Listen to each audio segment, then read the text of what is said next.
saying on the food card. Right. And now you're finding to me that is a lie, boy, because I feel like no, but I explaining to you. You interrupt me by explaining to you why I know it's a lie.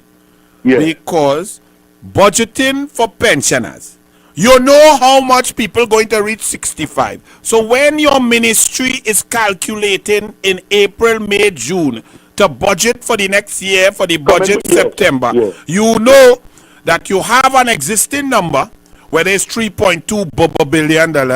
You know some people died and some people continue. And then now, in this period of this year, you know how many citizens, whether 12,260, going to turn 65, and therefore they are eligible. So you multiply that by 3,000 by 12, and you say, I need 3.75 billion. Yeah. The PNM come after the whole year and call me, but just come last week and say, hey, we under budget by $413 million. They think it easy. So they don't have the money there. So they're lying about the lost check. The money now approved, and it takes at least 4 to 5 weeks to go into get a release, to go in. The permanent secretaries have to apply, they have to get a release and so on, and then you could start to write check. So they lie. By me, but something has to be done, boys. But they don't care. Because and then they go charge, they want to tell pensioners and all pay property tax. Everything gone up. Look, even Ashton Ford, Mr. PNM, complaining about the PNM's treatment of elderly and people on public assistance. Well, when you see it reach to that, you know all for long. Exactly. Thank you, brother. Ashton PNM Ford. All you know, I read out the letter for all you last week. Right? Ashton PNM Ford is saying the PNM is heartless, Rowley is heartless, the treatment of the elderly is disgusting, the treatment of people is disgusting, the PNM does not know its way. That is Ashton PNM Ford. 218-7762. And then we'll take a short break, and when we come back, my goodness, my people, Corky. Yes. Carnival? Corky, what is Carnival? Carnival is... do you really want me to tell you? Yes, man. What is Carnival? Carnival relates to a word called cannibal. Cannibal relates to demon-like kind of people, the devil-like kind of... The devil. Yes. Well, Carnival started with the freedom of music. And culture and rhythm of the slaves who were oppressed and they could not communicate. It came through Cambule, and it jettisoned into Carnival in Trinidad and Tobago. Carnival is mass, Carnival is people, Carnival is soca, Carnival is calypso, Carnival is music, Carnival is socialization, Carnival is who we are, Carnival is togetherness. Carnival is not going a pod and sit down to listen to one event. Yes. All you come, Gypsy said about the Carnival is here. Look, we put some pod. Why we don't put the whole PNM on a pod and send it to Mars? Let all them Martian go. Oh Lord, they go chops. We coming back. We running some ads. Gypsy boy. The ship really sinking. Where you get that 25 to 30 million, Gypsy? What was the procurement, Gypsy? Winston PNM Gypsy Peters? Your boy Arnold is asking you, my brother. What goes in is a local something that makes it all taste better. It's the flavor of our culture. Come from here, come from there, and everywhere. It's the special flavor that's made us savor at the Royal Castle.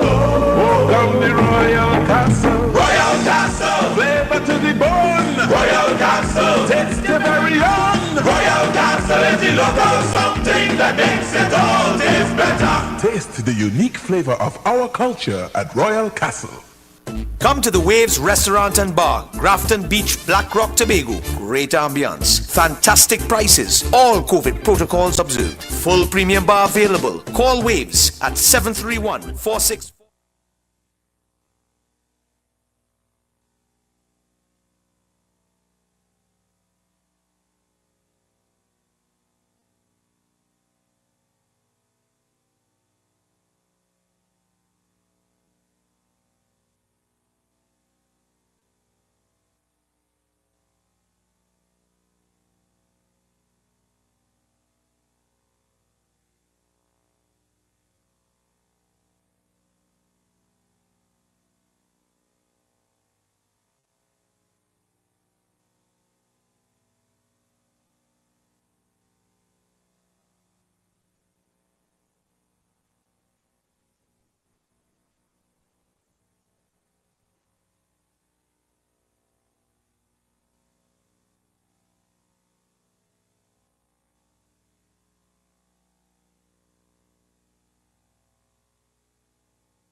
Good evening, everyone.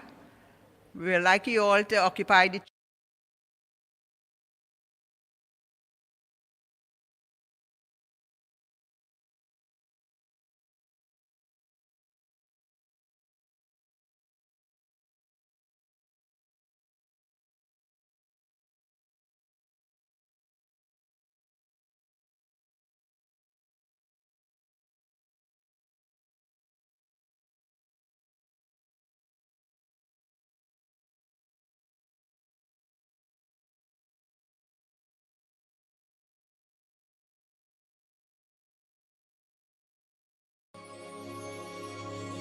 forged from the love of liberty in the fires of hope and prayer.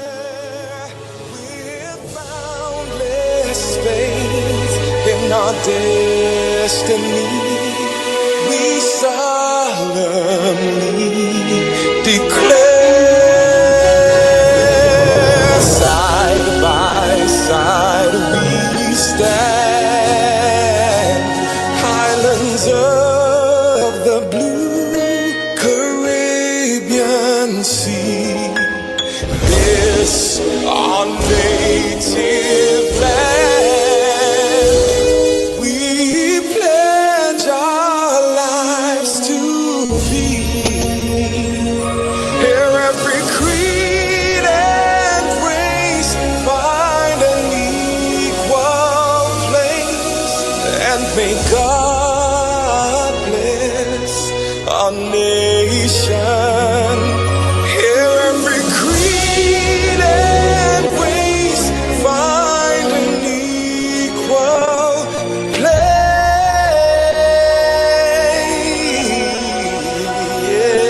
place, and may God bless our nation.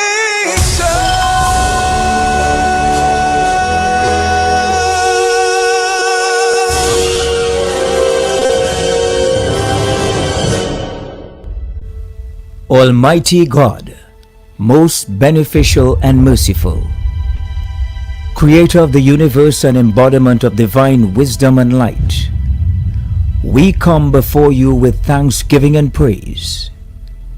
May your will be done in our nation as it is in the heavens. Please bless our political leader, party officials, activists, and all the people of Trinidad and Tobago. Give us the grace to always see good, be good, and do good, and the courage to serve the people. Protect us as we stand against injustice and iniquity, and inspire our endeavors to find the right solutions to the problems that are affecting our fellow citizens. Grant that we may always work together with humility and respect for the greater happiness of all and the honor and glory of our country. Amen.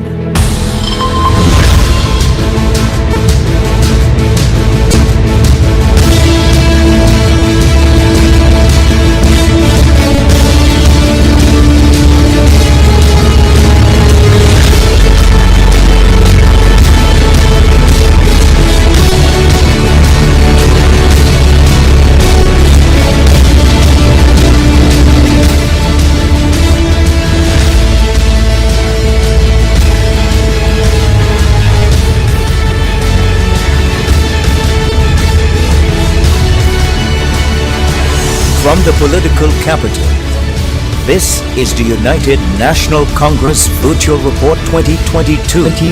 Tonight, your hosts, Rishi Balram Singh and Shanti Budram.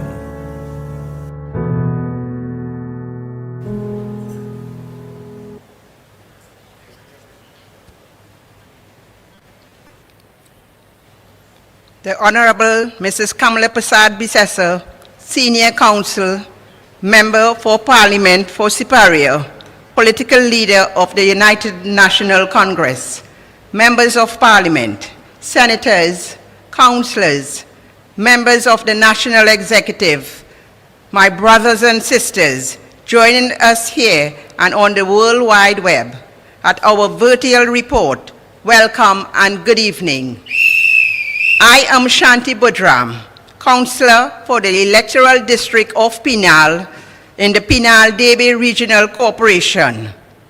It is indeed an honor and pleasure for me, together with my fellow councillor for the Electoral District of Less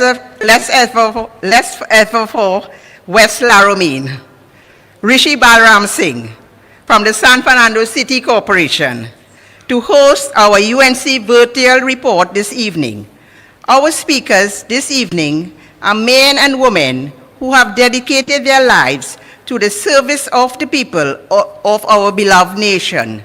Our first speaker is no stranger to us. Mr. Sean Sobers was born and bred in the city of San Fernando. He has since made several contributions inside and outside of Parliament, holding the government accountable whenever they attempt to bring rushed and poorly constructed pieces of legislation. Mr. Sobers has also been tremendously active within the UNC, working at our many legal clinics across the country. He is now part of our national executive, working diligently as our policy officer. Let's put our hands together and welcome Mr. Sean Sobers.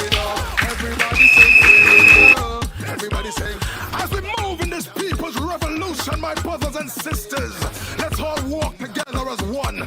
This revolution is about restoring our democracy, and this revolution is about stopping this creeping dictatorship. This is the people's revolution. Good evening to our Honorable Political Leader, Mrs. Kamla Persad-Bissessar of Senior Council. Good evening to our Members of Parliament of both Houses. A special good evening to Mr. Kemrad Sicharan, our UNC candidate for the Debe South by-election and soon to be another UNC councillor for the Debe South region. A special good evening as well too to all persons viewing and listening to our virtual platform and to our UNC Nation family, welcome to you this afternoon. This being my first opportunity to speak to you on this virtual platform, I thought to myself that I should bring greetings and salutations, well wishes for a Happy New Year. But then when I had a read of the newspapers and recognized that we are 49 murders, more murders than days that in this month of January, I recognized that it would not be a Happy New Year for most persons. It could not be a Happy New Year for persons who are struggling during this COVID-19 pandemic, persons who are under the brunt of this failing healthcare system, both the current healthcare system and the parallel healthcare system. It could not be a Happy New Year for citizens within our country who are not being able to access social services, the most vulnerable persons within our country not being able to procure those social services. It could not be a Happy New Year for many young people and young children who are unable to access proper education under this PNM administration. And it could not be a Happy New Year for most persons within our country who are plagued by the rising crime and criminality within our country. And that is why I'm here this evening. That is why most of us are here this evening, to bring a proper report to you, the citizens of this country, with the failing grade that is passing as governance within this country under the PNM administration, and in particular with respect to crime and criminality. My friends, every story, inclusive of horror stories, which we are experiencing within this country, has a genesis, has a beginning. And this particular horror story has its genesis rooted with respect to an appointment made last year, April 2021. You see, around that time, the Prime Minister decided to shuffle his deck of jokers, and he appointed a particular joker in that of Fitzgerald Ethelbert Hines as your Minister of National Security. And Minister Hines comes with a certain degree of expertise in this ministry. He has the expertise of managing the Ministry of National Security through press conferences, an ability beyond all other ministers to spew vitriol and political propaganda at press conferences. And in terms of doing so, he does it in a particular fashion, unmatched by any other minister within the PNM administration, that he could turn a media press conference that is being hosted and held by persons who are sought to be independent within our country, members of the Trinidad and Tobago Police Service, members of the Trinidad and Tobago Prison Service, other members of the Ministry of National Security, independent press conferences. He chooses to transform it into a political platform to spew political propaganda. And we don't expect anything much more from him. And as of April, moving quickly down into June of 2021, we recognize another milestone under the PNM administration. Many persons would know that around that particular time, there was the tenure of the Commissioner of Police, Gary Griffith, coming to an end, and a responsible administration would have put things in place to ensure a seamless transition, either renewing the contract of Gary Griffith or transitioning to a new Commissioner of Police. But what did they do? We all know the settled fact that the Police Service Commission has the responsibility mandated under the Constitution, Section 123(1), to appoint through a process by order the Commissioner of Police or acting Commissioner of Police, as the case may be. It should be a seamless process. It's a process known to us, one that has been established for quite some time. The process pursuant to this order created by the government that was being utilized all the time. There's a 2009 order, a 2015 order. We debated it just recently in Parliament. And those orders worked quite well. The PNM utilized those orders. They utilized those orders to appoint Gary Griffith in the first place. But for some reason, the orders fell out of favor.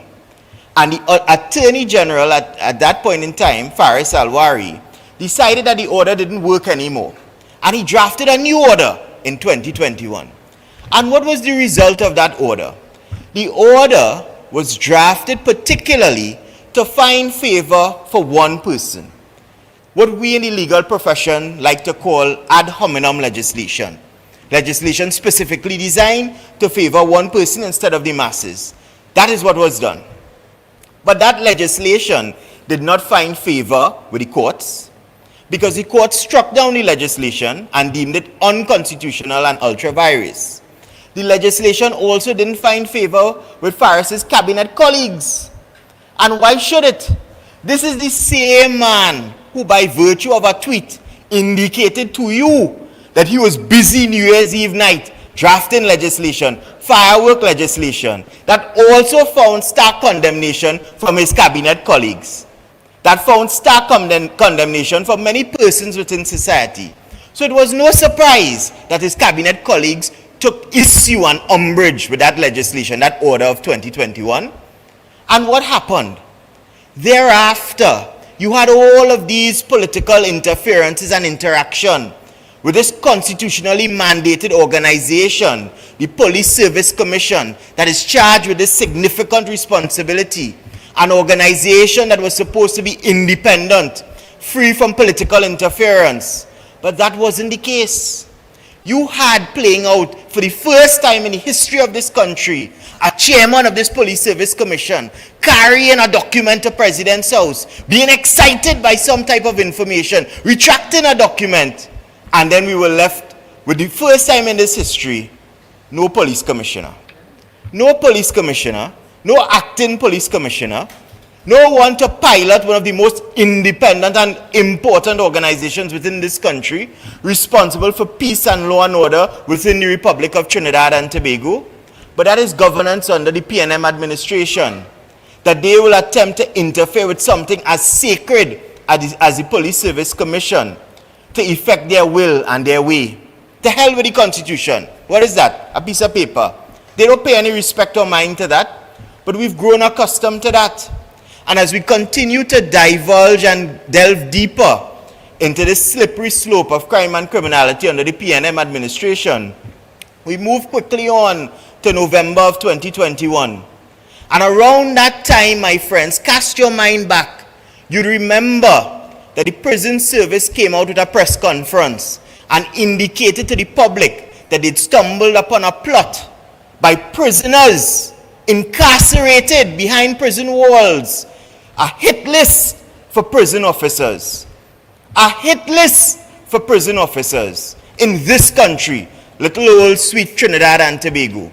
And instead of being a responsible, aggressive Minister of National Security to come out and indicate and tell us as a public what the solutions would have been to that problem, he comes out and indicates, well, listen, it have a lot of prison officers who engage in nefarious activity. And this may very well be as a result of those activities. That is what he told us. That is what he told the members of the Ministry of National Security who serve in our nation's prisons.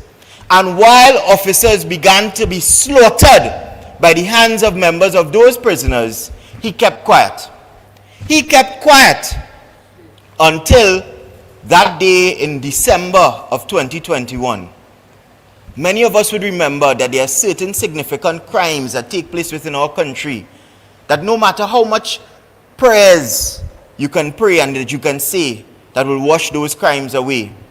And this particular crime mirrored an event that took place about 2 years ago, where a mother was carrying her child to a graduation and she was gunned down in daylight.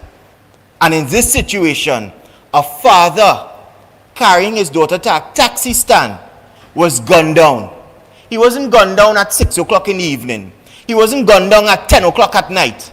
He was gunned down at 3 o'clock in the afternoon. And he wasn't gunned down in some back street or in some alley. He was gunned down on a high street in this country. And what did the Minister of National Security do? Had an press conference. And what did he tell you in that press conference? He didn't speak about that dead prison officer.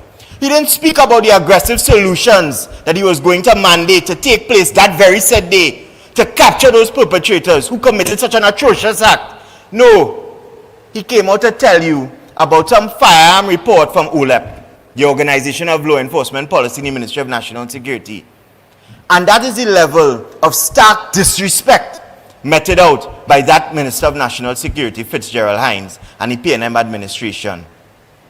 And we move along into December, where all of these things happening and playing out in the public domain are taking note by international persons in the international community. And there was an incident in December where two children, Venezuelan children, who found themselves here in Trinidad and Tobago looking for a better life, to spend time with their father who is legally here, were swept up by arms of the Ministry of National Security. Our father who petitioned the Immigration Division to get some answers, and the bleeding heart that our leader, Mrs. Kamla Persad-Bissessar, has. What did she do? In the dead of the night, she telephoned all the lawyers of the party that we had to get together, and we all started to put together a writ of habeas corpus to rescue those children. And again, in the dead of the night, those children were deported without having had proper consultation with their father or any legal representative. That is governance under this PNM administration. That is how Fitzgerald Hines treats with his responsibility as Minister of National Security. And the sad tale of woe doesn't end there, my friends. At the beginning of this year, January 2022, when persons should be organizing themselves accordingly for a brighter and better day, where the tide should be turning, you have peaceful protesters in Queen's Park, Savannah, being shot at with tear gas. And a commissioner of police who's grown to be a mouthpiece for the government is coming out to tell you and to tell me that they were throwing missiles at the police. I want to ask the commissioner of police, how many of those persons that you allege that were throwing missiles were arrested and actually charged for throwing missiles? What about the body cameras that these police officers were supposed to have? How many of those persons were captured on those cameras actually throwing missiles? Was anybody actually ever throwing missiles? Or was that an excuse to utilize a weapon of destruction like tear gas on our citizens in a peaceful democratic process? That is governance under a PNM administration. And we call upon you, the citizens of this country, to reject that type of governance. What do we want as a responsible opposition? We want you to tell them no to activities like that. We want the Prime Minister to do the right thing for the first time in 7 years and fire Fitzgerald Hines as Minister of National Security. We want the Prime Minister and the Cabinet at large to give us real answers with what took place with respect to the Police Service Commission.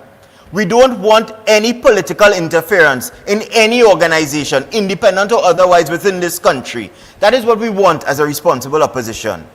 We want to highlight and bring to you, especially members of the public, to understand and appreciate the level of inequality being experienced within this country, something that I like to call PNM privilege. And what is PNM privilege? You all know it. PNM privilege occurs when the son of a minister who loses his phone, and within a matter of hours, all arms of the Ministry of National Security is activated to go and get back that phone. That is PNM privilege. What is PNM privilege? PNM privilege is when your family members benefit from millions of dollars based upon loans that you taxpayers have to repay. That is PNM privilege. PNM privilege is when you have family members making millions of dollars in rental income.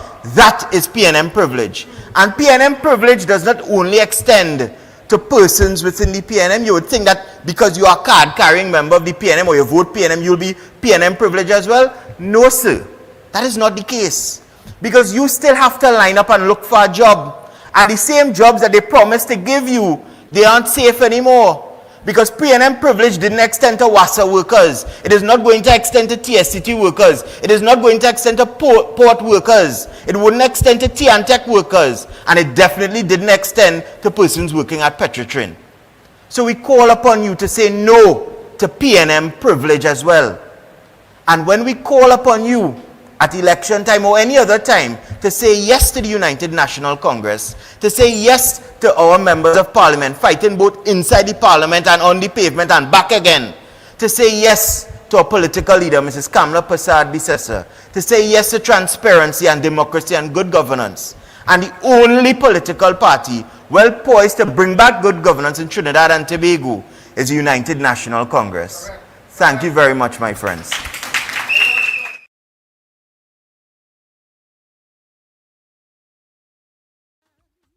Come on! Cause this is the revolution, the people's revolution. This is the revolution. Let's unite and stand for something. This is the revolution, the people's revolution. This is the revolution. I wanna hear. Very well said, Mr. Subas. Not just a powerfully built man, but a powerful voice as well. Esteemed political leader, Mrs. Kamla Persad-Bissessar, Senior Counsel, fellow colleagues, members of the viewing public, a special good night to you all. I am Councillor Rishi Balaram Singh for the electoral district of Reservoir West Larbin in the city of San Fernando, one of your co-hosts for tonight's proceedings. Our next speaker is a true stalwart, a familiar name not just in the political arena, but also in the entertainment industry. Ravi has proven himself to be an all-rounded, dynamic individual. Being involved in the party for many years, Ravi currently serves as the party organizer on the national executive. Ravi has distinguished himself in the political arena by representing the UNC as the Shadow Minister of Agriculture, while he serves as our Member of Parliament for Couva North. He continues to advocate for all those constituents to have a better quality of life. He continues to represent the farmers and the fishermen. He continues to represent you, Couva North, and the UNC continues to stand with you. Put your hands together, ladies and gentlemen, for MP Ravi Ratiram. Everybody sing freedom, freedom. Everybody sing freedom. Man and woman sing freedom. Everybody sing freedom. Everybody sing. As we move in this people's revolution, my brothers and sisters, let's all walk together.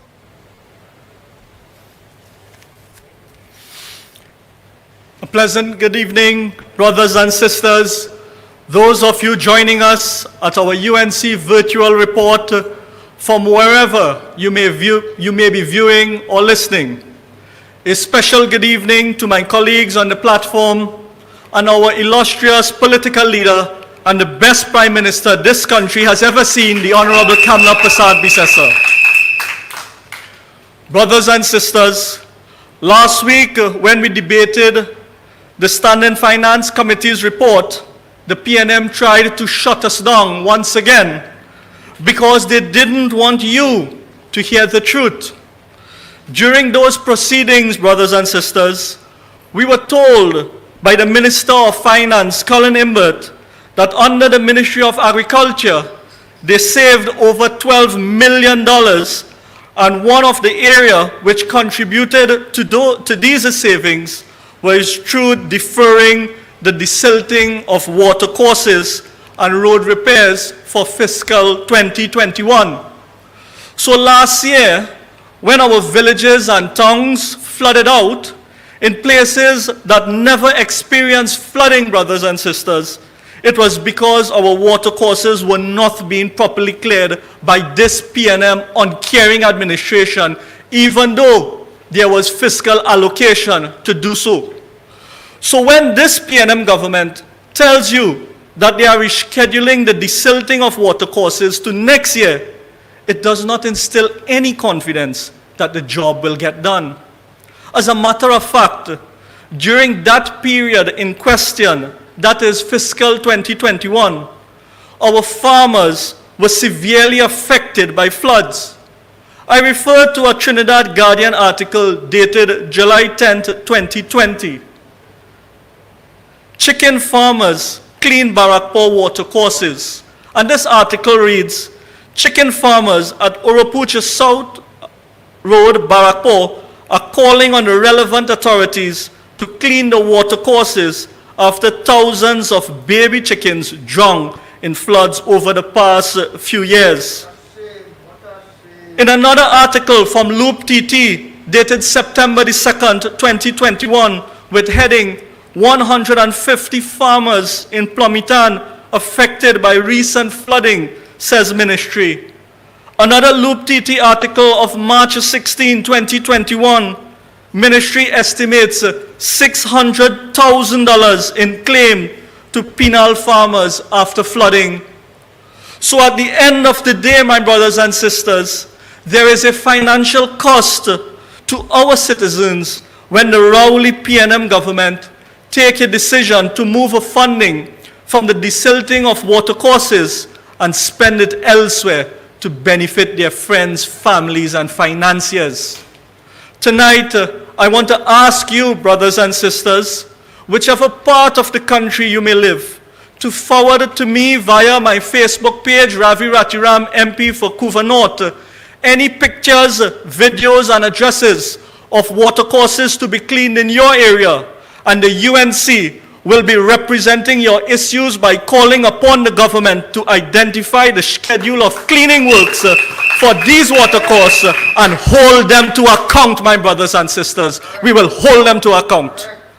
Another area in which the PNM is claiming savings is $25 million that was allocated to the Agricultural Development Bank.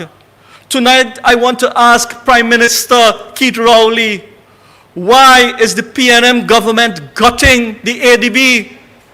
Brothers and sisters, the massive increase in the price of food has reached crisis level.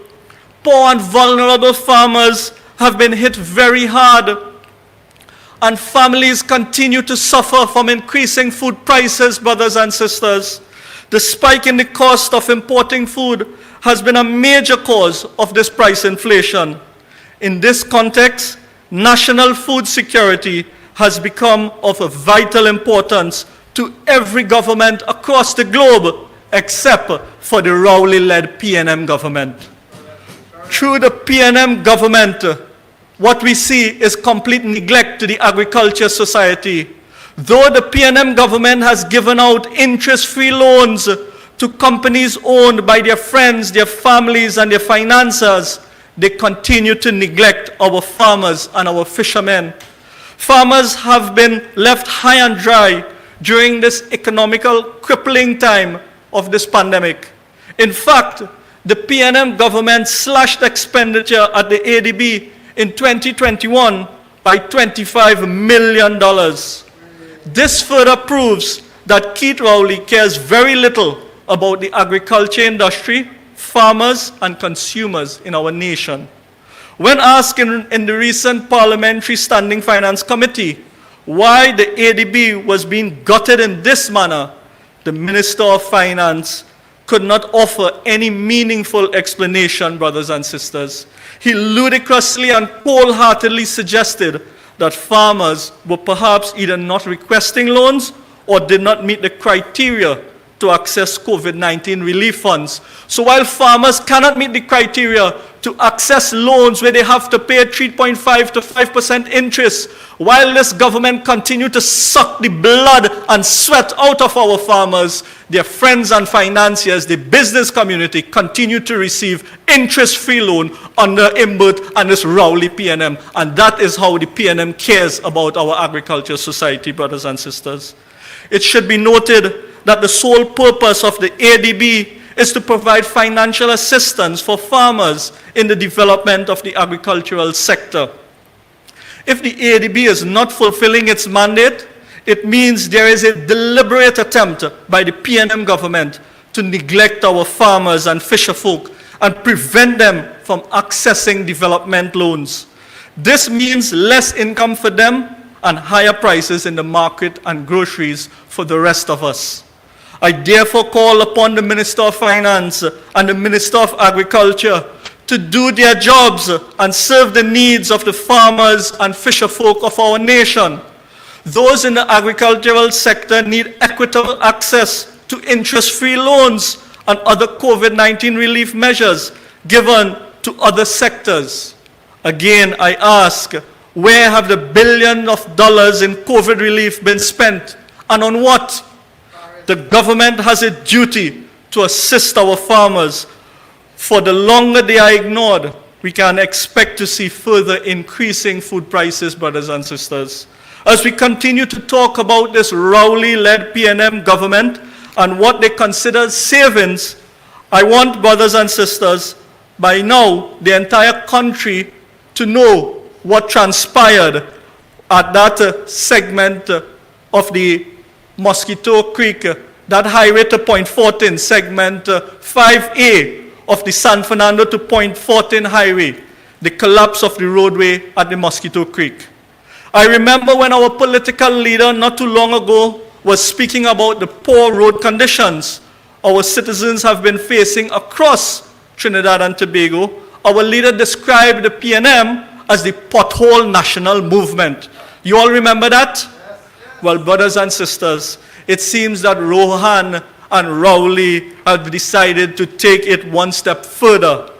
My colleague, the MP for Oropuch East, said last week, the people have now renamed the collapse of the section of the road along the Mosquito Creek as the Mosquito Crack, which will forever be attributed to the complete incompetence of Rohan Sinanan.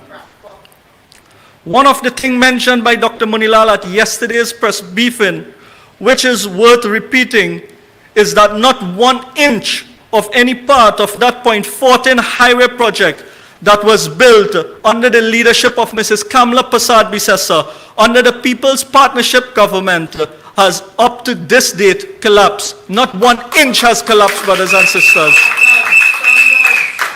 It is amazing that this Minister of Works and Transport continues to mamagai and hoodwink the population by trying to make everyone believe that the shame that he and the PNM have brought upon our country is because they are trying to save money.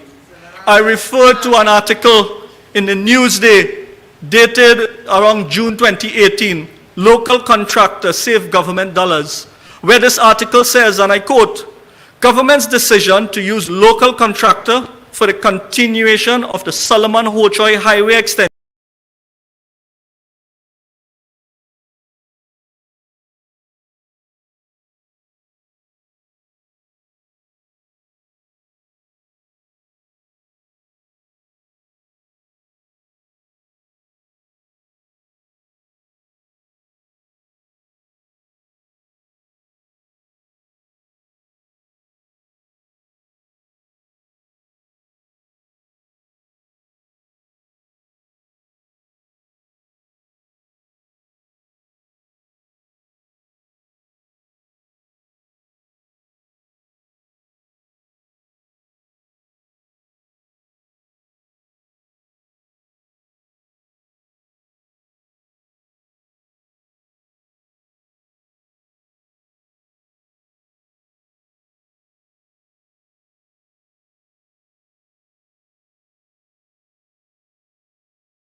who continuously supported the PNM after a hard day's work traversing on that part of the highway, going home, have to pass through that dark area, my brothers and sisters. Similarly, what is happening to the residents of Beetham with sewer flowing on the roadways, brothers and sisters, and that is how the PNM cares about the citizens of Trinidad and Tobago.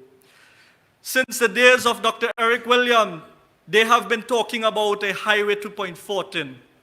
But as our honorable political leader said last Monday, the PNM is like NATO, no action, talk only.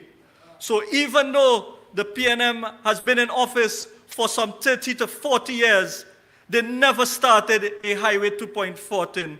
It took a UNC-led government under the Prime Ministership of Mrs. Kamla Persad-Bissessar, the most caring and compassionate this country has ever seen, to start that Highway 2.14, brothers and sisters. And you know what? If the UNC had remained in office, that highway would have been completed 6 years ago. This, above all else, proves that Keith Rowley and his band of misfits clearly do not know what they are doing, how incompetent they really are. A Guardian media article dated January 27, 2022 by reporter Radhika De Silva interviewed the president of the South Oropouche Riverine Flood Action Group, Mr. Edward Modi. The article states that the group called on the government to immediately halt construction and instead focus on building proper infrastructure to accommodate the water flow from nearby marshlands into the sea. Mr. Modi went on record as saying, and I quote, "It has gotten worse. There is a sandbank forming in the Gulf of Paria that is about 50 feet to 75 feet from where the highway is sinking.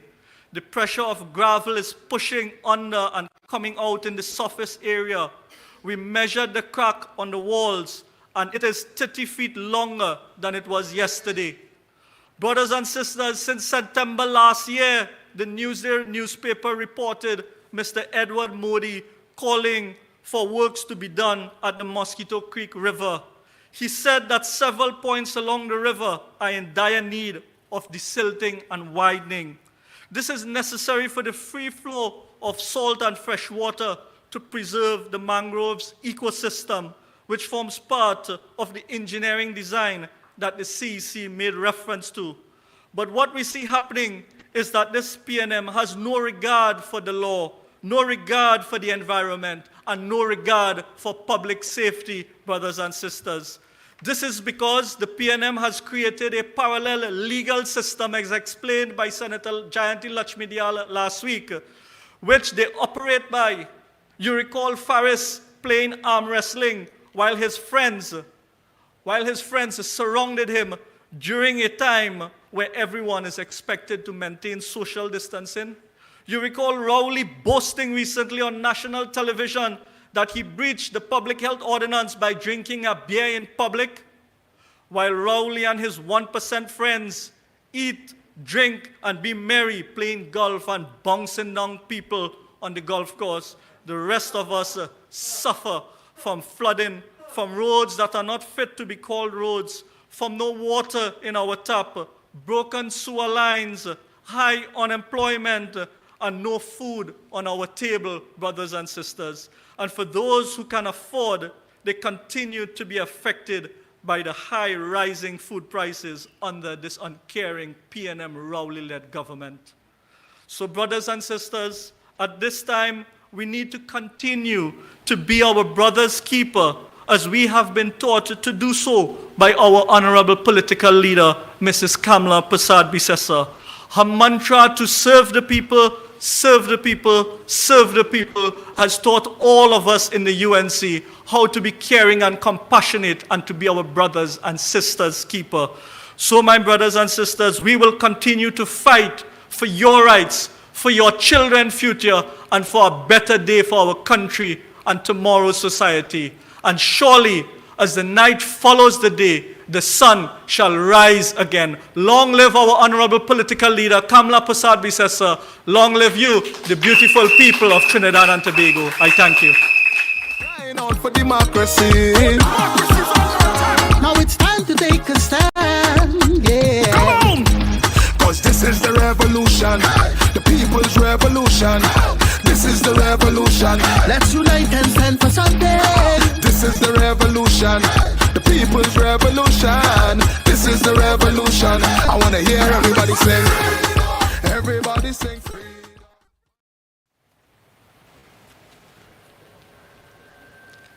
Thank you, MP Ravi Ratiram, for your powerful contribution tonight. My UNC family, now is the time to stand together and get rid of this blight called the PNM. Put your X by the rising sun. Vote UNC.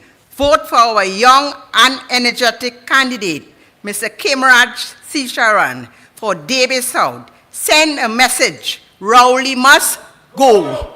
Our next speaker is one of our young MPs, Michelle Benjamin, the Member of Parliament for Maruga-Tablan.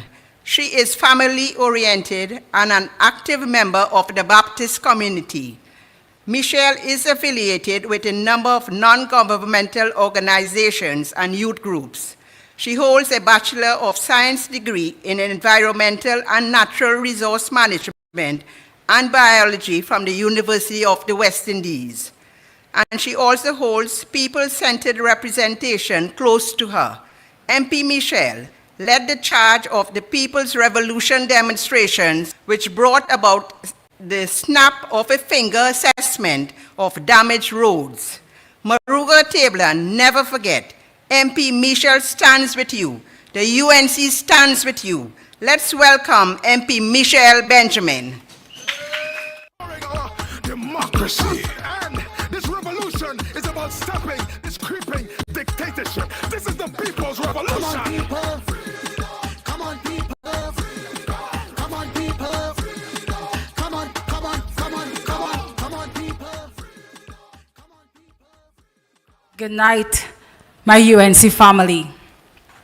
Good evening to my political leader, the Honorable Kamla Persad-Bissessar, members of the National Executive, my esteemed colleagues, and the wider viewing public. Thank you all for the support, as tonight we continue to put a spotlight on this shameless, clueless, corrupt PNM government. As my fellow councillor, former councillor colleague would have said, as you would have known, I come from the local government bench. And as she said, God and religion and people is close to my heart. After God and being in His presence, our home is our safe place, our sanctuary. This country is home to Calypso, Steel Band, yes, and the greatest show on earth, Carnival. But let's be honest, for 6 years now, our culture has been left exposed by this wicked government to exploitation. And as such, this country, as it's pertained to culture, is no longer a safe place. But yet, they want to create a safe zone to impress who, I ask you? When our artists have to leave their home to perform in other festivals across the world, who value their contributions more than we do? As we hold the key, this is our culture. Our artists are suffering, but yet this government don't hear cries. Their home is no longer safe. The honorable political leader of the United National Congress, Ms. Kamla Persad-Bissessar, gave $2 million in prize money to each respective winner. But this PNM government allocated $23 million to Faris Alwari, and yet nothing for the suffering artists. PNM, a blight, clueless, corrupt government. In our land of creatives, the PNM is showing how unimaginative and clueless they really are. In 2022, the Minister of Tourism is boasting of a taste of Carnival, like he didn't borrow, as we say, thief that line from KFC's 2021 Carnival promotion last year. Like they thought we would not have noticed that blunder. How could they do us that? The land of Calypso, Steel Pan, and Carnival cannot host a safe festival.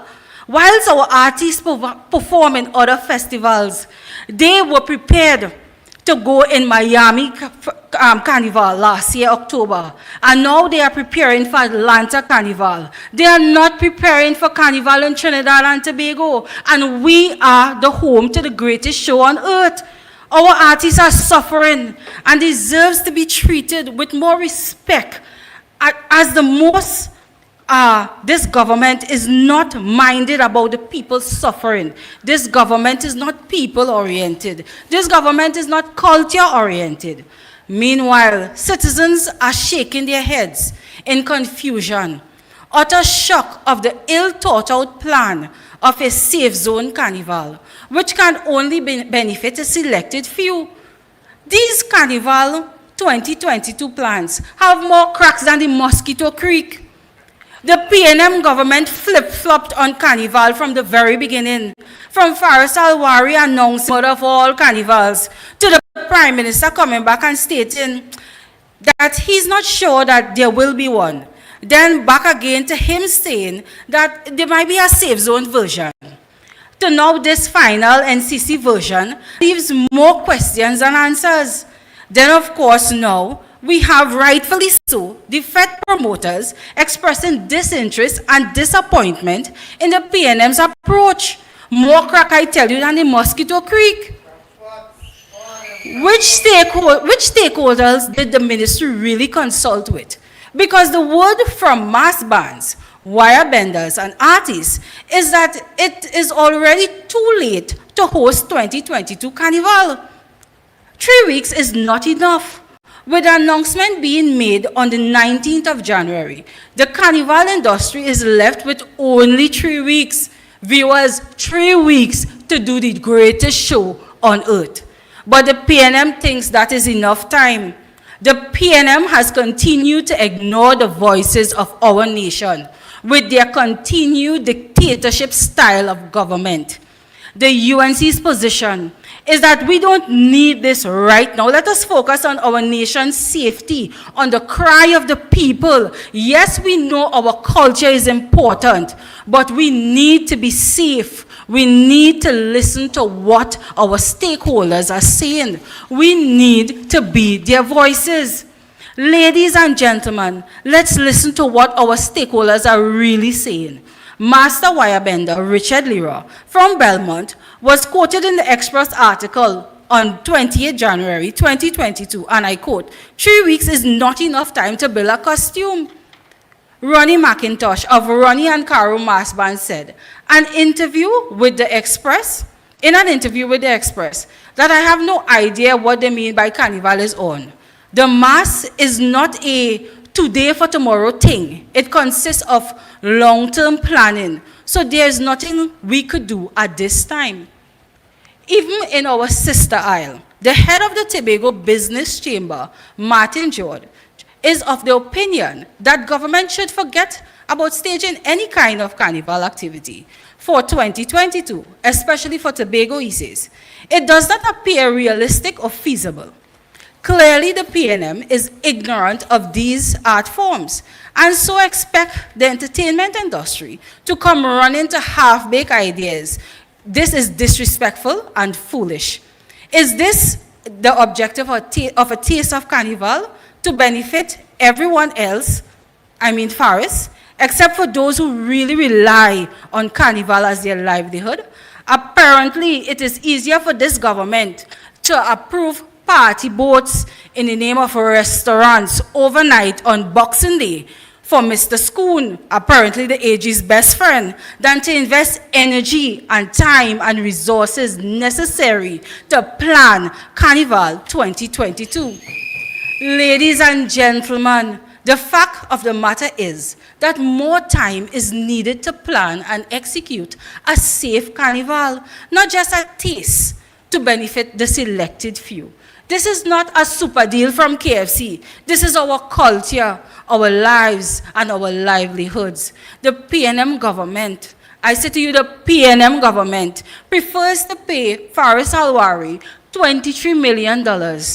And look at the state of our roads. I will show you a video of the state of the roads in Murga Tablan and our bridges.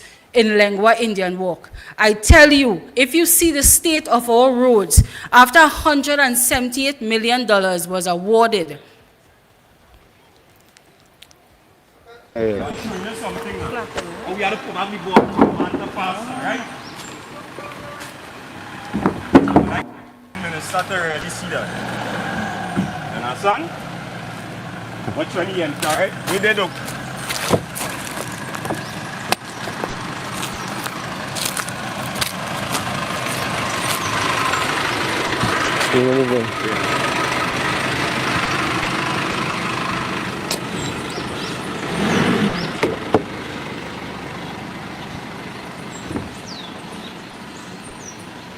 We do.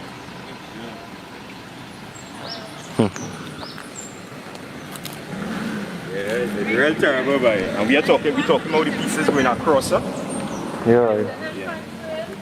We full back up all the pieces. You can see we using bowlers to pack it back up. To try and, make sure we could pass them. We begging, we pleading for the longest while. Right? Look, our little cousin just taken. And we had to rush him to the hospital. Right? This is the only source in and out. If this is working, it's a long... Where we go? We can't go through the front. The front condemn. Right? Yeah, we're in the middle of both. By Robinson, we can't even go out in the front there. They totally could hardly walk. Right? And well, this is the only way out of here. It's at the Perrong Branch Road. It is not suitable. Because that road is, according to your vehicle, well, yeah, it suits the terrain. So it's not suitable. It's just here. And what the condition?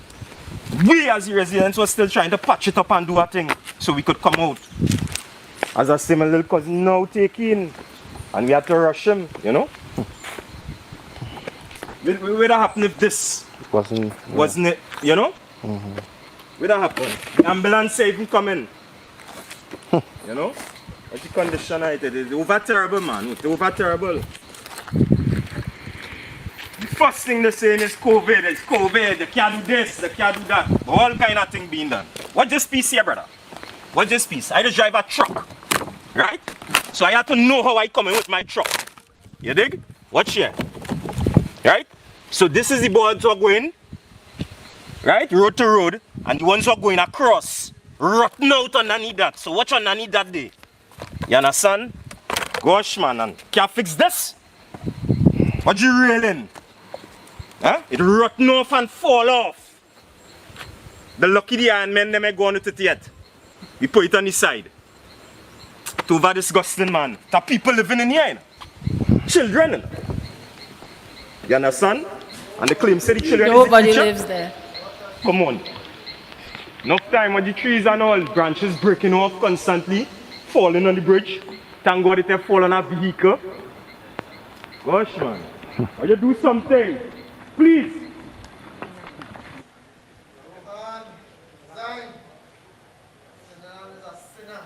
So as you see in that video, and that is one of the 5 bridges that I have in a deplorable state. We have Gloud Road, we have Edward Trace, we have Warwell, and we are calling on the Minister of Works to hear the cries of the citizens of Murga Tableland. We are asking you that $178 million that was awarded in 2017 and was supposed to be completed in 2019. Come and have a look at what is going on. Projects that were completed are falling apart. Murga Tableland is coming similar to that Mosquito Creek. Everything is failing and falling apart underneath this wicked and corrupt PNM government. We need to hold them accountable for our taxpayers' dollars. Trinidad and Tobago, stand with the United National Congress. I say to you, if these people are not attending to our roadways, our hospitals, the lack of devices for our children, and also the failure of this government to support the entertainment industry, and the rest of the struggling citizens of Trinidad and Tobago, let's vote them out. The Prime Minister sympathizes with Faris Alwari's bank account and has preferred over the years to support him, his family, and his friends. Bold-faced corruption. What Worley is saying then is hard luck to the ordinary poor man, hard luck to the ordinary citizens of Trinidad and Tobago. I heard the mumblings of some PNM supporters that once people don't wait for Carnival to start them costumes put down already. Put down for what? Mass in Miami, mass in Barbados, mass in Atlanta, but not mass in Trinidad and Tobago. And costumes put down, you say? Put down with what financing? The entertainment industry was given a one-off grant. You believe that? A one-off grant in 2 years, a meager 5,000. And we know the cry with these grants. Half have not received it as yet. Yet they are funding a taste of Carnival while our entertainers are suffering. That is, if they even got the grant. On January the 16th, Randy Glasgow, CEO of Randy Glasgow Productions, called the concept of a safe zone carnival a premature, he said, at best, and irresponsible. Ladies and gentlemen, everything the PNM government does is premature and irresponsible. All their policies and legislations are premature and irresponsible and not people-centered. The Ministry of Tourism, Culture and the Arts also had the audacity to say that they have yet to gauge the level of financial assistance that the National Carnival Commission and other stakeholders will be required to support. Ladies and gentlemen, I tell you, Carnival was not budgeted for. In other words, fellow supporters, there was no plan. Therefore, if you fail to plan, you plan to fail. Carnival 2022 was never budgeted for. The PNM needs to understand that you cannot bully your way to success or bully your way to completion of the highway, of Carnival, of the roadway, Murga Tableland. Just like they couldn't bully their way to win the Tobago elections, but they have not learned their lesson as yet. They continue to bully us, the citizens of Trinidad and Tobago. But just this morning, the chairman of NCC had the gall to tell the nation that maybe 25 to 30 million would be allocated for this not safe zone, but fake zone carnival. Where is the 30 million coming from, I ask you? And where it's going? That is the question. Whose pocket would it go into? And what about our health infrastructure and its capacity to handle the negative consequences of this outbreak while struggling to handle the current situation? Would any foreigners even come to Trinidad and Tobago for a taste of Carnival? What is the feasibility of producing and presenting events? What is the impact of the inflation rates? And what is the vaccination status of members of the Carnival industry? Another way to discriminate and another way to hinder our entertainers from making a dollar, the ones that really need it. This clueless government has to be told what needs urgent attention in our country. And that is why it is a good thing we have the Honorable Kamla Persad-Bissessar to hold them accountable, to point out their wrongdoings, and to tell them what is important to us, the citizens of Trinidad and Tobago. Like right now, we need social assistance for the vulnerable in our societies. We need to hear the cry of single mothers who cannot afford to buy milk for their children. We need jobs for the unemployed, for our young graduates. We need more jobs. OJT is not sufficient. Yes, we are thankful for the placements, but they cannot suffice what is going on with the unemployment rate. Salary negotiations, not just an announcement by the Minister of Finance, but we really need negotiations that deal with salaries that would give people a chance to survive in these current economic times. We need payment of our back pay and gratuities, especially the gratuities of those who have recently lost their jobs. I remember some time back, the Prime Minister I don't like my money to sleep out. Why must persons wait for their gratuities? The normal man don't like his money to sleep out. In this current economic time, we cannot afford for our money to sleep out. We need our money. People have bills to pay, rent to pay, while Faris is a landlord, could hold strain. You're telling the small man to hold strain. How much strain can the small man hold again? And with active COVID-19 cases at approximately 20,000, and the Ministry of Health telling us about the Omicron variant, what are we really doing? And so I ask the question, who will benefit from this safe zone carnival? I thank you, Trinidad and Tobago.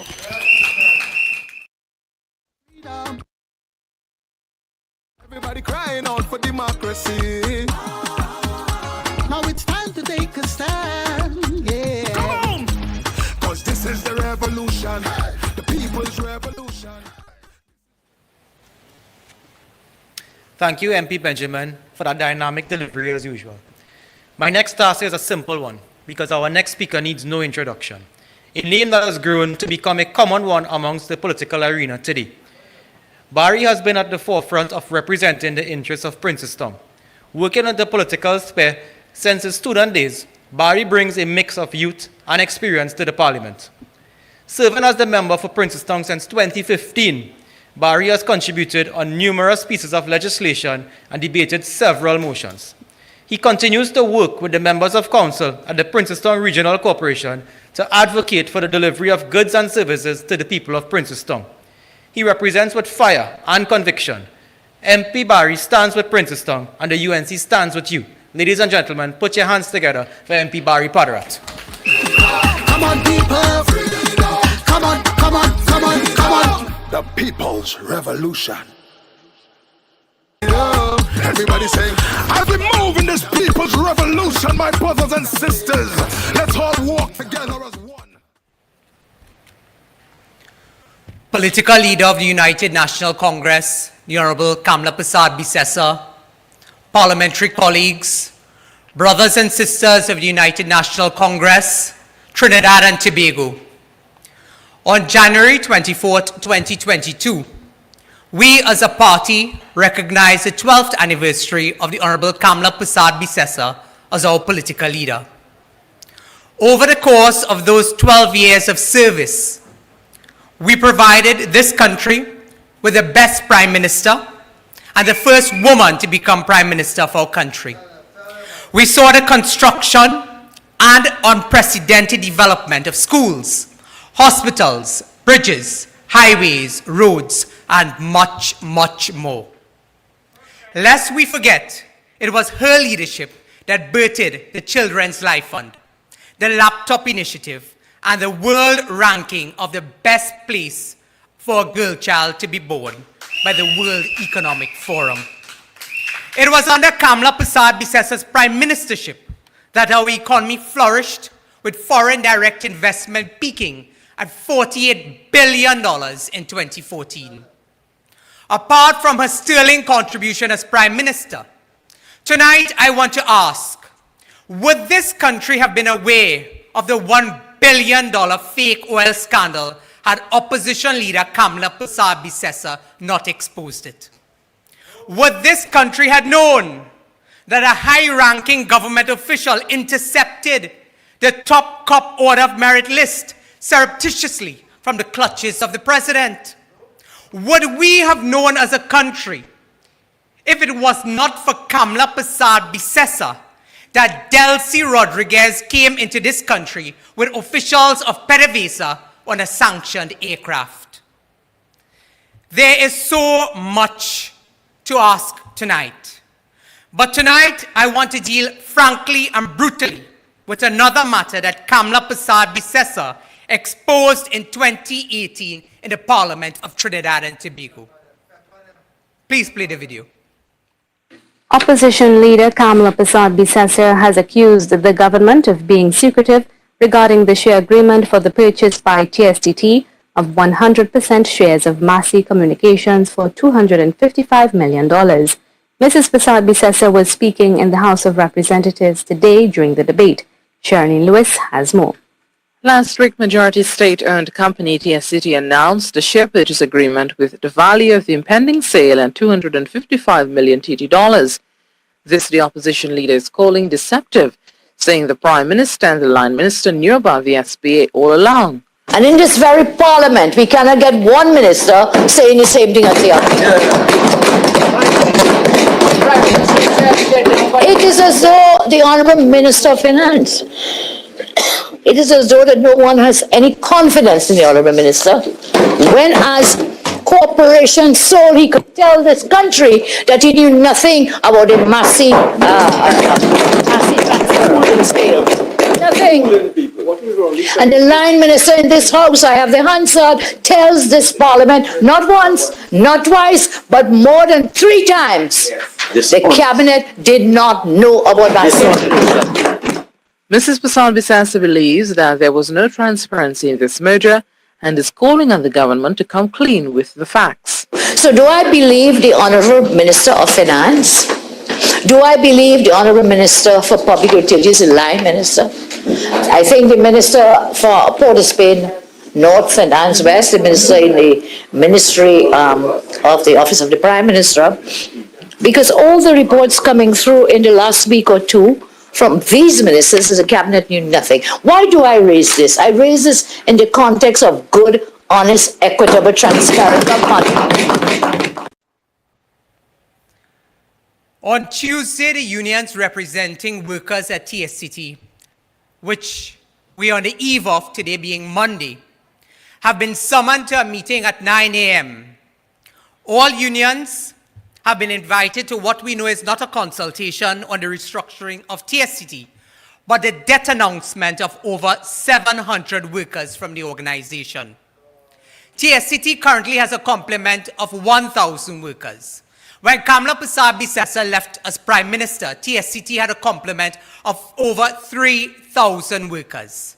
Under Rowley's watch, there is now a complement of 1,000 workers.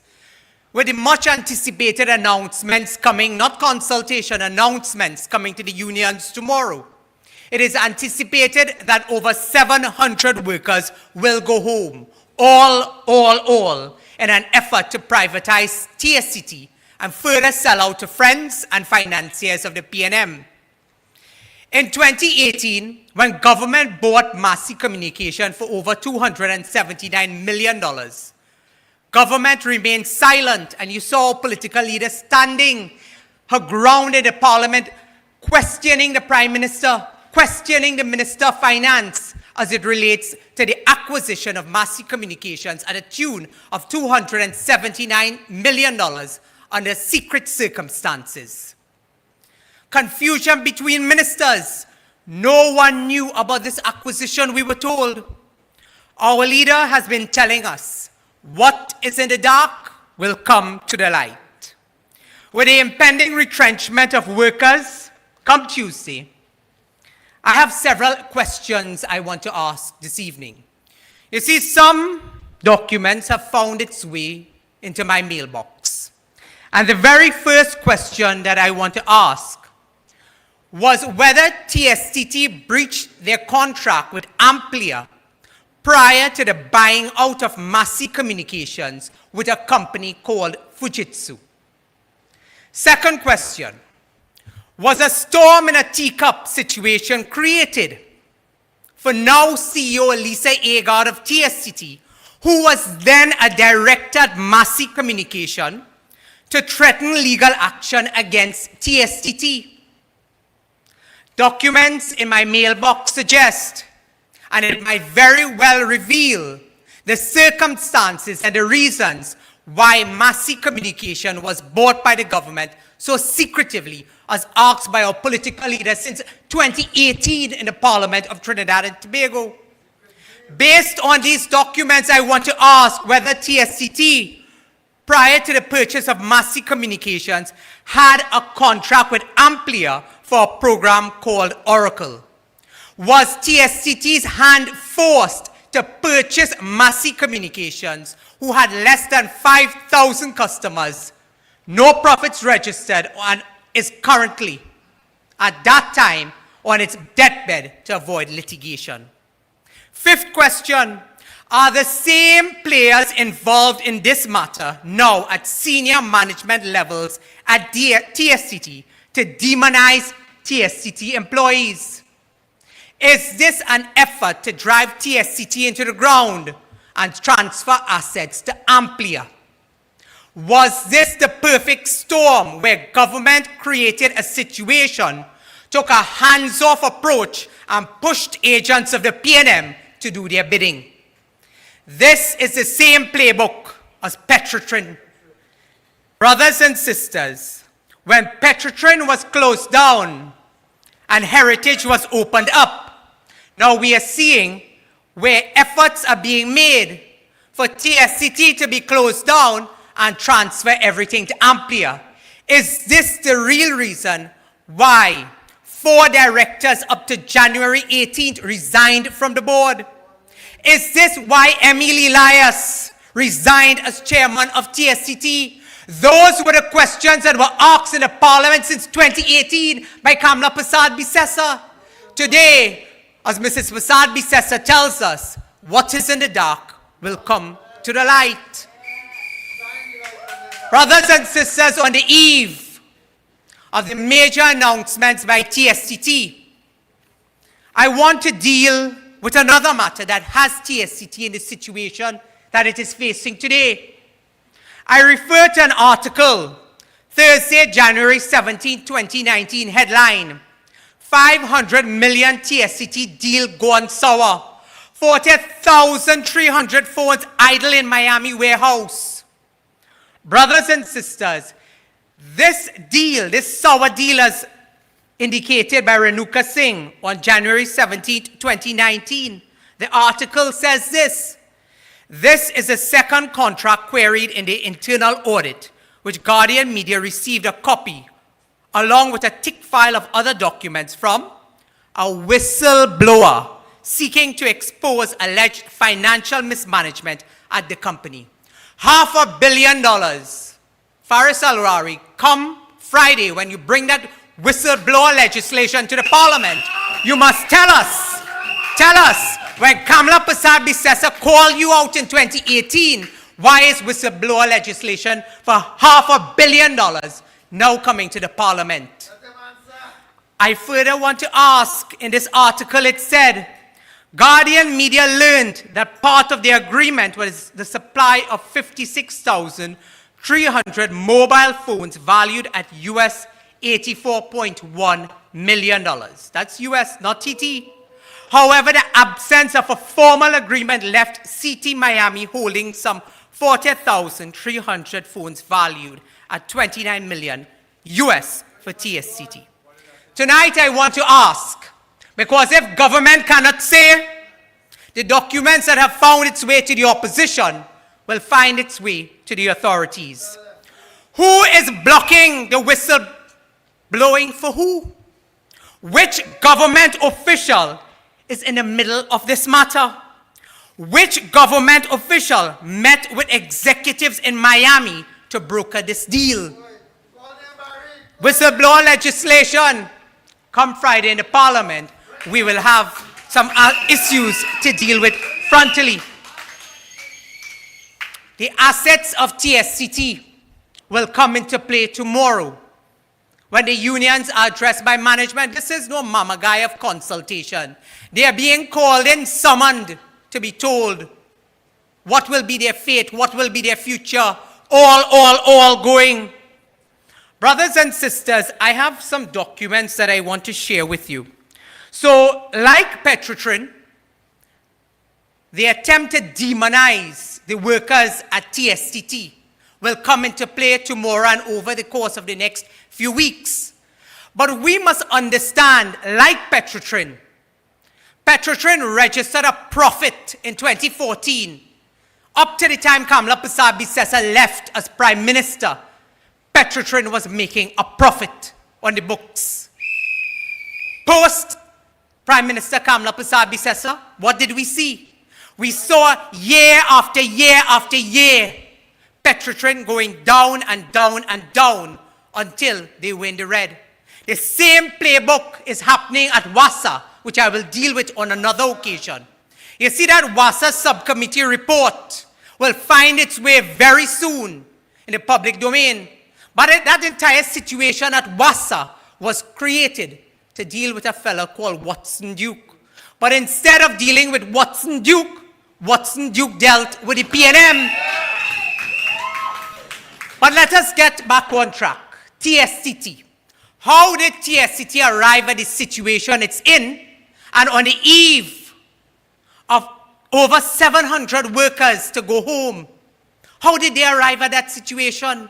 They will have the population believe that because of the environment, the technological environment right now with WhatsApp calls and connectivity, that is the reason why TSTT is losing money. I just told you, $500 million, $500 million down the drain. Who was the top government official that ran up the road to Miami to broker that deal when there were no arrangements that were put in place by TSTT to have those contracts signed?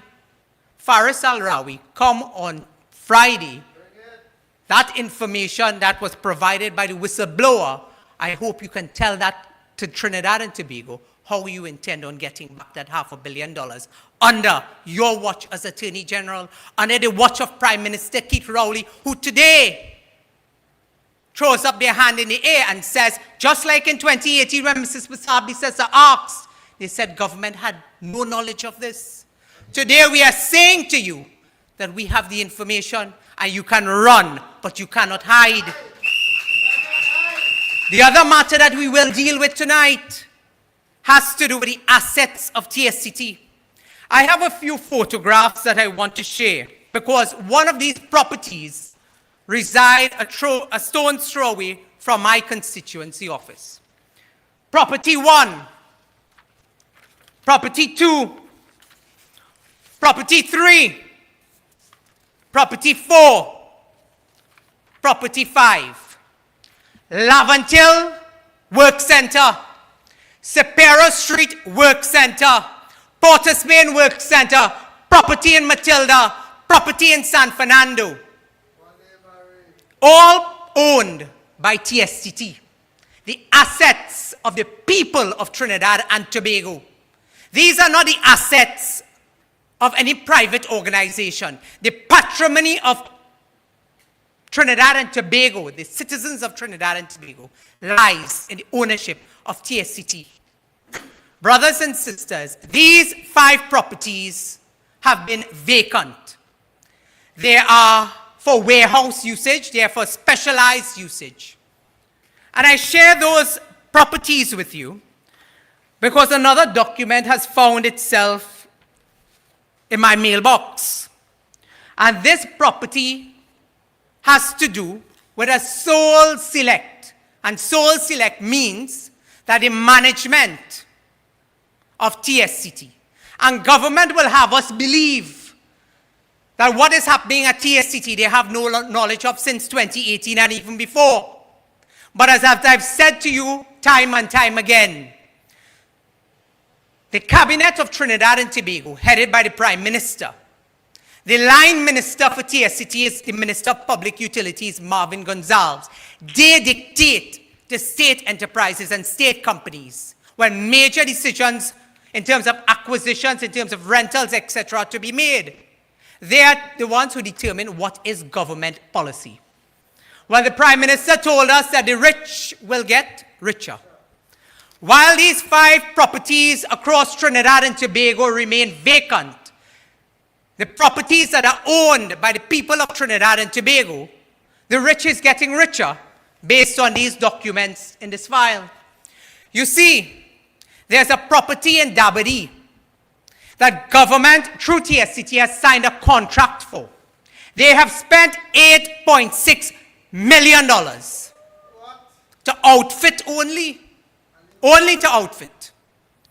There is a lease agreement, I'm told, it is alleged, for over 15 years, with millions of dollars of Trinidad and Tobago taxpayers' money funding this. while properties across the length and breadth of Trinidad and Tobago remain vacant. When you look at the company's registry, I don't have the time to go through the names this evening, but this is the creme de la creme of the 1% of Trinidad and Tobago. When the Prime Minister told us the rich will get richer, he knew exactly what he was speaking about. So it is not the employees at TSTT that has us in the position that we are in today. It is not the people, according to Ms. John, in the Beetham and in Laventille, where those same properties reside, where they can be hiring Trinidad and Tobago citizens within these so-called hotspot and depressed areas to put them to work. You know, I heard the Minister of Public Utilities, Marvin Gonzalez, accusing the UNC of sabotaging their project in Beetham. I want to tell the PNM tonight, you should be ashamed to speak about the Beetham. You have kept the people of Beetham, who have voted nothing but the People's National Movement since prior to independence in this country, in bondage. You have sabotaged the people of Beetham and Laventille to the point where they continue to live in squalor and poverty, passing on from generation to generation. You know, I heard my colleague earlier, Michelle Benjamin, dealing with the issue of NCC's announcement this evening for Carnival. And we are being told in this pandemic that government has raided the Heritage and Stabilization Fund, billions of dollars. Ravi told us we cannot see where it's going. We are seeing the privatization of state companies, WASA, TNTech, Petrotrin, to the tune of billions of dollars, while the people of Trinidad and Tobago continue to suffer. Brothers and sisters, when Michelle told you that they announced it was $20 million, it's not $20 million, it's over $35 million jumping up. The only thing jumping up is not the people and the masqueraders, it's the money of the people of Trinidad and Tobago. And in local parlance, we say, you could have champagne taste or champagne money. But in this case, you have champagne taste, champagne money, and mobby taste. This is the scenario that we are seeing. This is exactly what is playing out. Over $35 million. But brothers and sisters, they are jamming still while the people of Trinidad and Tobago continue to suffer. While tomorrow we'll be paying close attention to what another state enterprise is being sabotaged at the hands of this government, we sound notice and warning to the people of Trinidad and Tobago to ensure that you stand up with the United National Congress, you stand up with the Honorable Kamla Persad-Bissessar, because we are the ones who will continue to expose the People's National Movement. And come Friday, with that whistleblower legislation to the Parliament, you better come good. Because we will be walking with a whistle, and we will see who will blow the whistle on who. Brothers and sisters, I thank you. And it's very interesting times ahead. But surely, as night follows day, as Ravi told you, the sun will rise again. And the Honorable Kamla Persad-Bissessar will continue. And we will continue to stand with her on the side of the people of Trinidad and Tobago. I thank you.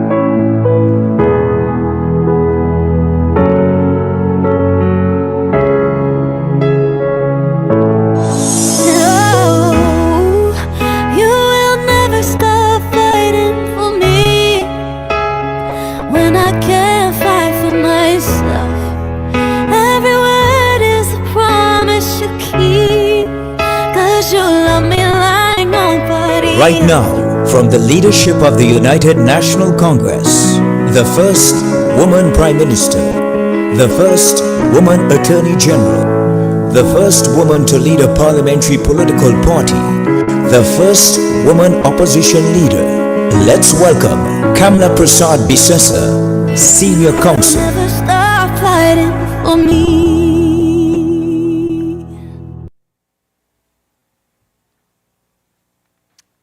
Thank you very much. Good evening, everyone. Those who are with us here in this room, and those are locked on wherever you are. Thank you for joining us for another virtual report. And tonight, I have been very impressed with our speakers. Give them a round of applause. Sean Sobers, Michelle Benjamin, Ravi Ratiram, and the peppermouth himself, Barry Padarath. So give them a round of applause.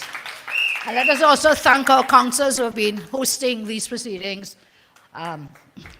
Rishi Balram Singh and Councillor Shanti Budram. I know they've been working very hard recently. We have a by-election coming up on Monday next. And followed upon the defeat of Rowley and the PNM in Tobago, Rowley lose again on Monday the 7th in Davis South. So we can feel the passion and the commitment and the energy and the dynamism of the UNC. With each day we become stronger and stronger. And why? Because you are out there standing with us. Tonight I commit again, we will stand with you. We will stay with you and we will fight with you and for you until this wicked Rowley government is gone. I have several matters to report on, and let's see how much we can get done tonight, because we will talk with you again. I want to talk about people-centered government. I want to talk a little about the hidden mental health problems people are facing in the pandemic. I want to talk about remembering dearly departed soul Andrea Barrett 1 year later. I want to talk about the compromising of the new Police Service Commission. I want to talk about what Ravi is calling the mosquito crack, the Mashup Creek down the road. I want to talk about the PNM party group calling itself a Transparency Institute. And then we have to talk about the NIB and the failures of the government with respect to the NIB. The failure of the government with respect to the laying of the EBC report, the latest report that will trigger in and command and take over the local government elections which are due this year. Why are you hiding that report? Why don't you lay the report? We are being told that report reached to the government since June 2021. So many months have passed with an important report because it will tell us about the boundaries. But it is that you want to spring a surprise on us and all other parties because you have knowledge of the changes in the boundaries and you will bring it just on the eve of the local. But no way. We're coming for you and we are coming for that report. I'd intended to speak a little about TSTT, but I think Ravi has done a tremendous job. So I will rest and endorse the matters raised by MP Ratiram. Well, both MPs, of course, and Michelle. And Michelle talked to us about Carnival, and I was making a note while she was speaking. I want to know, this $30 million that they're going to spend on Carnival, who will benefit? Michelle raised it. So I want to ask the chairman of the North Central Regional Health Authority, Davlin Thomas, who also is the deputy chair of NCC. And the question is, how many of these safe zone, so-called fake zone events will put money in the pocket of Davlin Thomas? Is a very important question. So keep tuned. Let us see what are the events they'll be hosting, and let us see what input this Carnival man from the NCC will have into that. I am saying, well, who getting it? I'm saying Davlin Thomas may well be one of them. And who else will benefit from this $30 million? Because I saw somebody put up on the Facebook today some isolating little boots. Are they what? Well, that's it. Is it? Well, you know already. You see the goat pens they have put up. We know the man is a goat man, but oh God, for Carnival too. Are you real? Are you real, Mr. Rowley? So let's keep our eyes on that Carnival because it's very close to us. Michelle has prosecuted that matter very well tonight. So these are some of the areas. But let me talk first about people-centered government. When we were in government, you could have seen, you could feel, you could touch, you could taste. You would have seen development across the length and breadth of Trinidad and Tobago. From Cedros way down in the south, all the way across the water to Charlottesville. From Superior to Scarborough. The length and breadth we had development, schools, roads, highways, health centers, hospitals. You could see it, you could feel it, you could taste it. But under this government, all we are seeing is destruction. All across the land, destruction. The latest being, we saw the Mosquito Creek collapsing. So new schools. That's the kind of government we stand for, I stood for, the UNC stands for. It's people-centered government. People-centered government. Our great party will never stop fighting for every one of you. And we look forward again to what we always used to guide us, to serve the people, serve the people, serve the people. Instead, what we see here is everything is collapsing. I'm going to call a list, and as I say, blow the whistle. If you believe it, you may add to this list. Everything is collapsing. The HEC Las Alturas project built on the Rowley collapsed. Foreign election observers collapsed. Emailgate collapsed. Free laptops collapsed. Sandals in Tobago collapsed. The Public Procurement Act passed, collapsed. Petrotrin GTL plant collapsed. 100 million fake oil collapsed. ArcelorMittal collapsed. Train 1 Atlantic LNG collapsed. And the list is in there. The methanol ammonia plants collapsed. Rock hard cement collapsed. Foreign direct investment collapsed. Forex availability collapsed. Unacceptable debt to GDP ratio. Last week I shared those numbers of debt into the valley of debt. Collapsed. Agricultural sustainability collapsed. The Police Service Commission last year collapsed, and this one is on its way to collapsing as well, the new one. The Top Cop Merit List 2021 collapsed. I think Paula collapsed too, if I'm not mistaken, and I'll deal with her again tonight. The Central Block Project collapsed. Mosquito Creek Roadway collapsed. And don't forget Humpty Dumpty collapsed in my constituency, coming to open a fire station that the UNC built. Humpty Dumpty fell off the wall, Stuarty. I felt so sorry for you that day. I really felt sorry. And then, of course, even the THA PNM collapsed, but we welcome that collapse. So we see the glaring failures and the destruction of our country under this clueless and very corrupt Rowley administration. And now, whilst they are collapsing, going from pre-collapse with the Tobago election to collapse there, building nothing, doing nothing, what's our job? What is our job as a loyal responser or opposition of this country? Some people don't seem to understand that an opposition is vital to democracy. And it is our job to hold the government to account. Several examples have been given. We've done it time and again as we report to you on these meetings and elsewhere. On the virtual, on the press briefings, in the parliament, outside the parliament, we must hold this wicked, corrupt government to account every single day. That is my job. And I am not giving up that job as we speak. I am not giving it up. That is my job. That is the job of the UNC in the parliament and outside the parliament. So whilst they're collapsing, as I say, our job is to ensure that our country does not collapse. Is to ensure that our democracy does not collapse, because that's their plan. Their plan is to kill any peaceful protest. Anyone stand up. Well, tomorrow you're going to get some people walking down that Mosquito Creek in protest. And don't come to blame Kamla. You know, some people, I told you all last week, they say I'm sending mangrove crab down there to eat away whatever piece of road is left. Well, I have no control of mangrove crabs, but I do have control of the UNC. We will stand with you. We will fight with you. And we'll fight for you. And that is what I promise. We will not give up until this government is gone from office. I said, looking at all the collapsing going on around us, I have seen such warmth and love. I walked this weekend in the Davis South area, walking there with the candidate and other activists. They have a great team there, by the way. They're working very hard. And I saw that outpouring of love, and I was inspired to continue to work harder and harder. And I'm sure you will be too when you join them there and elsewhere. But you know, I saw this woman, this lady, woman, same thing, Penny Beckles, walking in a Rima. Did you all see it? Do you have the video? Anybody? Pictures up, look. Keep showing it. One whole bus of police. A busload, a police bus for this lady to walk in a Rima, man. And crime is totally out of control in the country.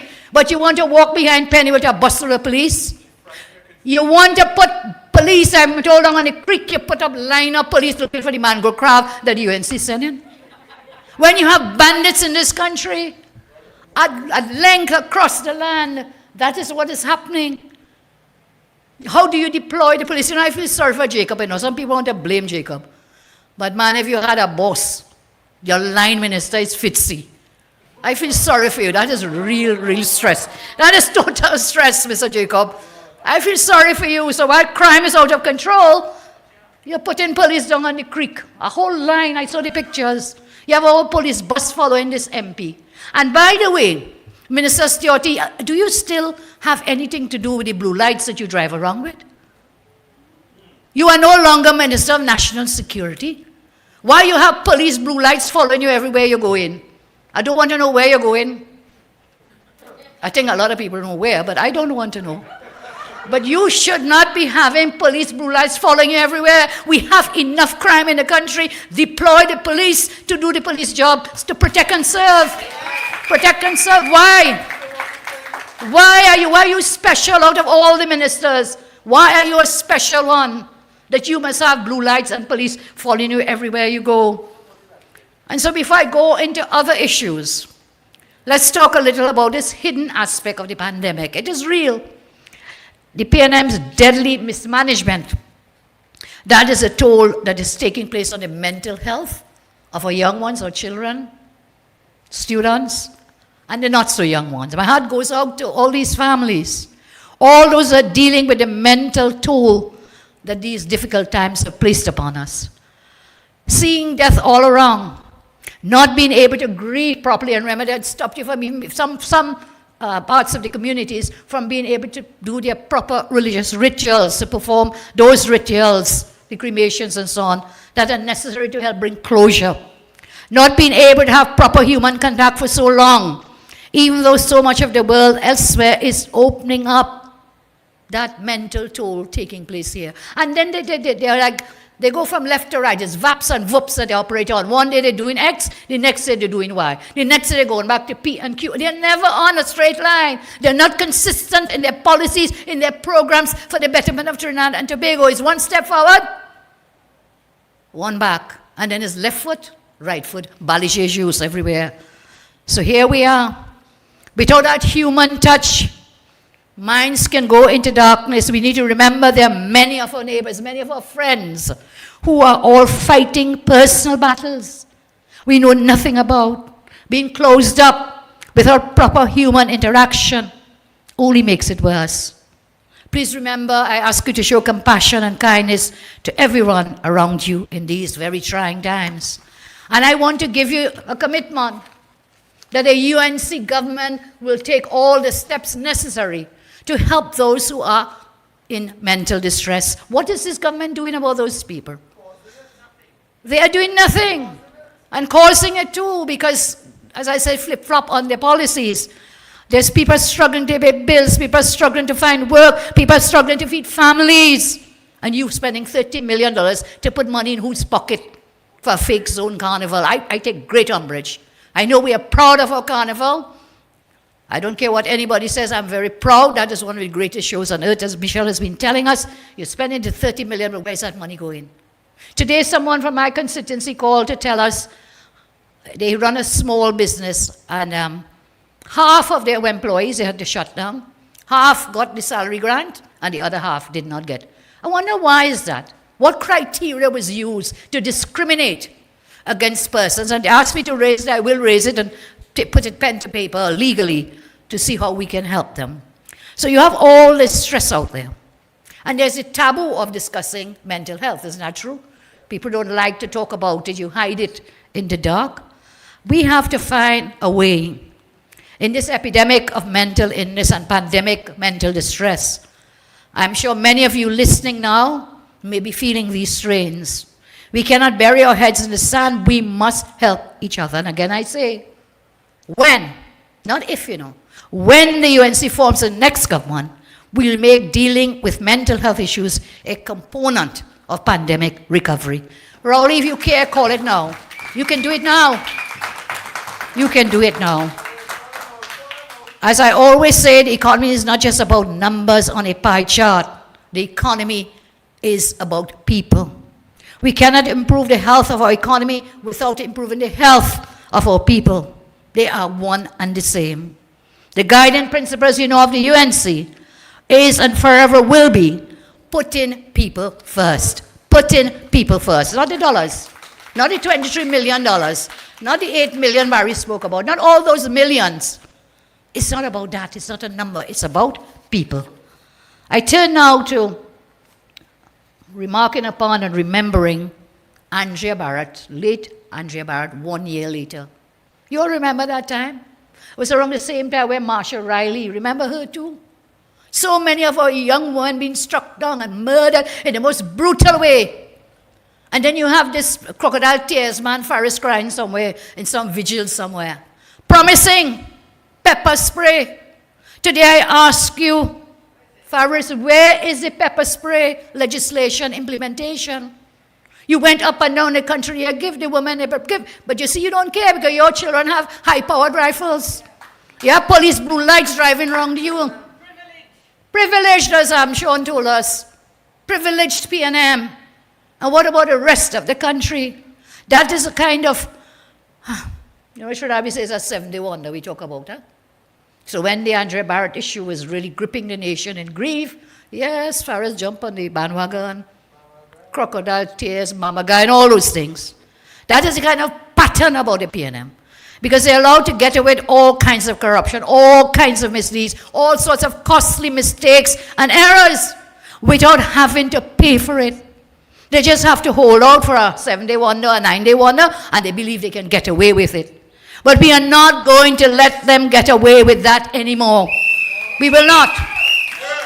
We will remember, and we will not let them or the country forget. We will hold them accountable. So for instance, last week, as I say, 1 year since that horrific murder, 2 murders, 2 young women, shocked the nation. Now 1 year later, after all these vigils for young Andrea, for young Miss Riley, Marsha Riley, for young Miss Riley, we still cannot get the promised pepper spray. I think we passed it in the parliament, But they don't implement. Last week, Ravi mentioned tonight, NATO, no action, talk only. That's all they do. They come out busy, busy, busy, busy. Busy, busy like crazy crab. All over the place. Yes, pepper spray, pepper spray. Then you say the UNC don't want it. Lie. We have been calling for pepper spray legislation, Kirk, remember, since 2017. 2017, we are in 2022, and all the crocodile tears by Faris and all the others. Just empty words. Women are no safer today than they were then. Things are definitely worse. Almost 1 year to the day, Andrea Barrett's body was found down that precipice, man. That could be any one of our children, Faris. You have young children too. Why don't you implement the pepper spray legislation? What is holding it back? What is so difficult? Is it that you're waiting for someone of your family members or your friends to set up a pepper spray factory or something? Is that what it is? Because what I'm told is you have to do regulations to give the quantities and whatever the chemicals and whatever else. So that the cannabis bill, remember, they're waiting to implement that too. Remember, some relative of someone had some company already registered before that law even became into the books. So is it that? No, that fellow will not recuse himself in the parliament. You saw what happened last week. He said, yes, I have an interest, but there's no conflict. Yes, I have an interest. One of the buildings, yes, my family has that. We making rent from that. Another building, by the way. That man has about 5 properties, rented to the government. Shame. Without shame. Will come to the parliament and will not recuse himself. But then he says, in the cabinet, because the whole thing's a pappy show. I've said it is a business. They're running the cabinet of the government of the Republic of Trinidad and Tobago as a business enterprise. And today you would have read the brother-in-law of a senior minister, the same rental man, what kind of contracts he was getting in the TTPS. yesterday, I think it was, yesterday's, brother-in-law now, we'll not call his name, everybody knows who he is, and he's getting all these contracts, which he didn't get before. He was not on the list. You know, they have a list of contractors to provide goods and services. So that other family member is benefiting. So how it is, Faris Rowley, do your part now. What is so hard to implement this law? You may see the writing on the wall that soon it'll be time for you to go, but while you are there, protect our women. Bring on the pepper spray legislation fully into force. Bring it on now. And if that Fitzy fella can't do the job, get rid of him. Get him out. As Minister of National Security, that legislation is on the... Get him out of office. For that and many other reasons, many other reasons. There's so much bloodshed under this PNM. So much bloodshed. I think we now have over 48 murders in the space of 30 days. 1 month ended today. 48 and more and counting each day. So it's not only the lives of young women at stake.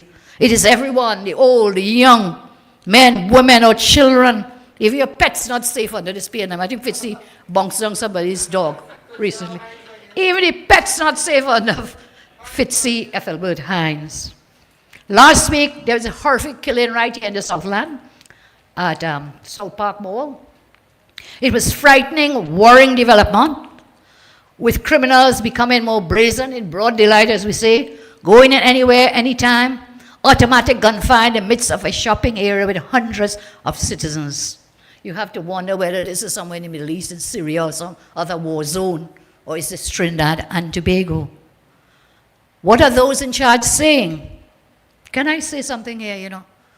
With all this gunfire taking place all over the country, this government is spending money and valuable time tracking down who got legal firearms. Have they spent 1 cent and 1 second to find out where all these illegal guns are coming, how they're getting in, how they're crossing the border? Fitzy, tell us who is bringing it and why. You're so busy running down a man with a licensed firearm, but nothing is being done or said about the unlicensed illegal ones. But then again, as I say, you're all happy. You have children with high-powered rifles and blue lights following you wherever you go. You have no concern for the rest of the country. Well, and the busload of police, yes, thank you for reminding me, MP. The busload in Arima and the little battalion down at the creek.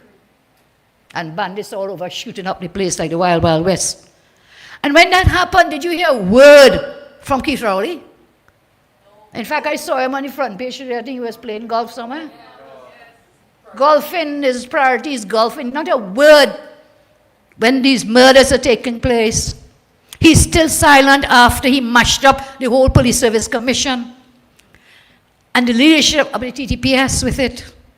And we see him, as I say, playing golf somewhere. I don't know where. Is it Tobago or Trinidad? St. Anne's. Well, there's a place close by, you know. I think he may need to pay a visit to that other St. Anne's institution. I think he needs to, because where's your heart? Where's your care? Where's your compassion, man? Go and get some. Maybe visit that place. See if they can help you. Not a word from him.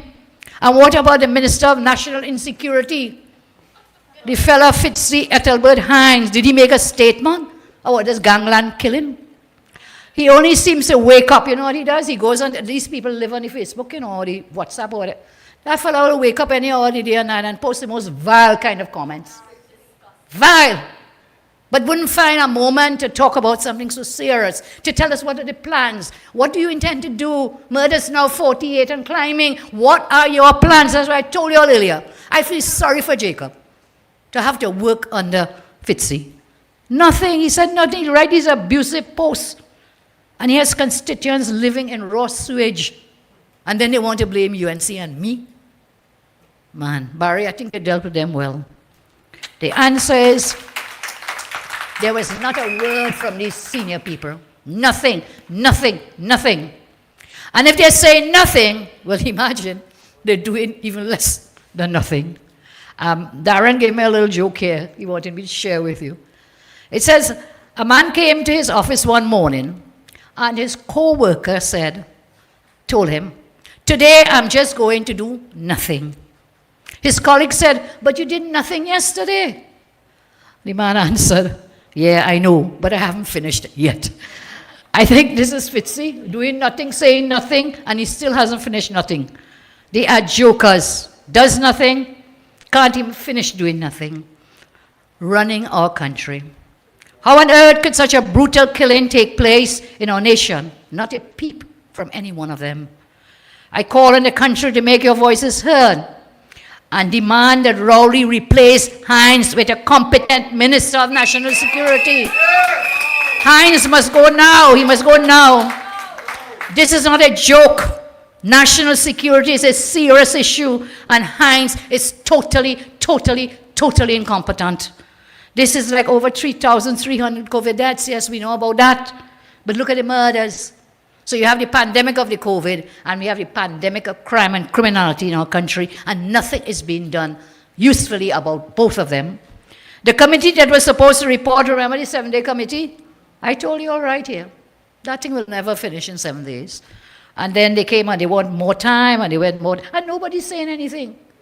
It was only on the last Monday when I called them out, then people remembered, well, wait now, 7 days gone. Then they came and made a statement after the people asked for more time. Well, you knew that from the beginning.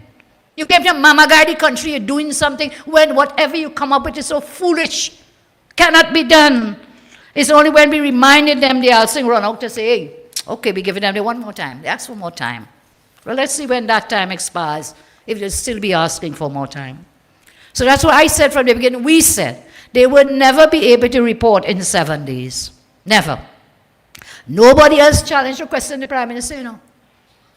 I don't understand what's happening in this country.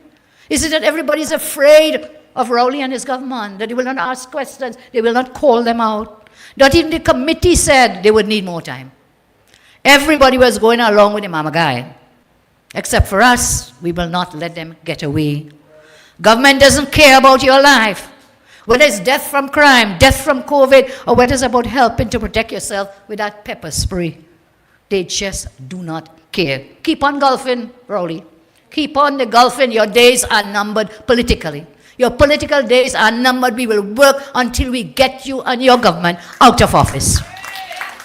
You know, when they pass a big piece of anti-gang legislation, the UNC don't want to support it, we don't want to support it. Why? UNC have friends in gangs. They always make these spurious, baseless allegations. Okay, we support them, we put it on the statute books. Everybody started to attack me. Today, those same people are deathly silent when you're having all these gangland murders going on. Gang murders, gang-related murders. Not a word do they have to say. Why again? They said they knew who the gangs were. They knew the number of gangs. Farris said he knew where to find them, blah, blah, blah, blah, blah. Passed the law, and what happened? Nothing again. The Mr. Nothing himself. Nothing. Farris said they knew all the gang members. They were waiting on us to pass the bill. What happened, Farris? Where are these gangsters you promised to lock up? No, gangland murders taking place. While people are shopping in stores, gangs are killing people in the car park. Not a word from the authorities. You know, I read a story in the newspapers about the murder of a 96-year-old woman. 96 years, huh? Her name is Utilda Joseph, and she's from Siparia. The report was carried in the newspapers. Last year in April, Utilda was brutally murdered during a home invasion. Home invasion. This one have nothing to do with gang and gang and gang. This is an elderly woman in a home where bandits invaded her home and murdered her. 1 year later, not a single person has been held accountable and arrested. I read how she was so popular in her church, how she gave so much back to her community. Utilda was a caregiver to so many young people in her neighborhood. And yet 1 year after her murder, her loved ones are yet to get justice for her. We know that the basic function of any government is to keep its citizens safe. That is why everywhere in the Commonwealth, the 52 member nations of the Commonwealth, under which we model our jurisprudence and our law, everywhere around the world, national security is not privatized. This is in the common law jurisdictions, not privatized, because there's a reason. You cannot have national security, police, army, and so on, in private hands, under the watch of private individuals, because then they'll be looking for you or me or any one of us they have a vendetta against, they have anything against. You're putting the greatest job of a government, which is national security, you have to keep it in an independent state. But then this government is so smart with foolishness that they're not privatizing it out by saying, let you run it or you run it. Instead, they're planting their people in the highest echelons of the independent offices that are the persons to select the leadership of the TTPS. So you remember that with that Police Service Commission, how it collapsed last year. The new normal for the PNM wants us to accept everything, and now death is all around us. And let me talk about that new Police Service Commission, because what have they done? The new Police Service Commission now, you collapsed the last one. You interfered in the legal, independent process. Up to today, that elephant remains in the room, that no one will talk about it. Who was the high official who blocked the list from coming to Parliament, who went by Paula and take the list away and tell her, don't send it to the Parliament, collapse that list, collapse the Police Service Commission, and not a word up to today. Who was that senior official? I ask again, Prime Minister Rowley, was it you? Were you the one who interfered in a process that is bedded in law, is guided by law? You interfered and breached the sanctity of a constitutional process. Now, this new Police Service Commission has been appointed by that PNM puppet, President Paula Mayweeks. It gives me no joy to speak like this, but I have seen it over and over and over again. That president seems to be following the script of the old Police Service Commission. Recall I told you, and I told the president, that she had no moral authority to appoint anyone to a new service commission unless she comes clean about the withdrawal of that 21 list last year, the withdrawal of the merit list. But she never did, without any sense of shame or decency. Of course, she likes to lecture everybody. I mean, she's a good lecturer, if anyone actually listens. No decency. The president proceeded to appoint this new commission. You know, I think sometimes the president believes that she can fool the rest of the population. But don't ever believe the UNC can't see that you are a PNM puppet, madam. You are a PNM puppet. Did the president get a job? Because she's a friend of the spouse of a senior government official. Did you know that? She's a friend. They have a ladies' club going on in this thing, you know. So she's a friend of a senior official, spouse, the wife of a senior official in this government. They're also lining buddies with one of the independent senators. Now, the president appoints people on that service commission who are also friends of herself and the spouse of this high government official. This is a PNM Girls Club party group that the president appears to be running. So they handpick their friends to sit in key positions. This eat-a-food behavior is what has also made the independent bench into a PNM bench in Parliament. This is the absolute worst and shameless independent bunch of senators in the history of Trinidad and Tobago. They have disgraced and debased the status of the independent bench. In all my years, and the long, long years I have been in the politics of this country, I have never once spoken out against independent senators, but now water is more than flour. And we must speak, and we will speak. You are not doing your jobs because it's friends and family being picked to say that they are so-called independent centers. We will call you out. Anyways, this new commission must now answer how, very important, you know, how did government officials and the media get the Stanley John report? Blasted all over the front pages of the newspapers. And we are told Rowley and the Security Council got it. How? You are an independent institution. How did this report find its way in the newspapers? Leaked. Who leaked it? Why? And why did you send it to Rowley? You are not to answer to Rowley. You are to answer to the people of Trinidad and Tobago. So how did this reach there? I am not talking about the contents of the report. You know, what I'm concerned about is how, why, when, where. A report commissioned by the independent, supposedly independent Police Service Commission found its way in the media, found its way to the Prime Minister. How did that happen? Who did it? Are you all not supposed to be an independent commission? You must answer who gave instructions to send the report to the government. Through this act, you have severely compromised your perceived independence. And so now I ask, you must provide this information as well as a legal advice relating to the scrapping of the 2021 merit list. Why did you scrap that list? Was it a lawyer who told you to do it, or was it some high government official? You must answer that question. You must answer who leaked this information to the government and to the media.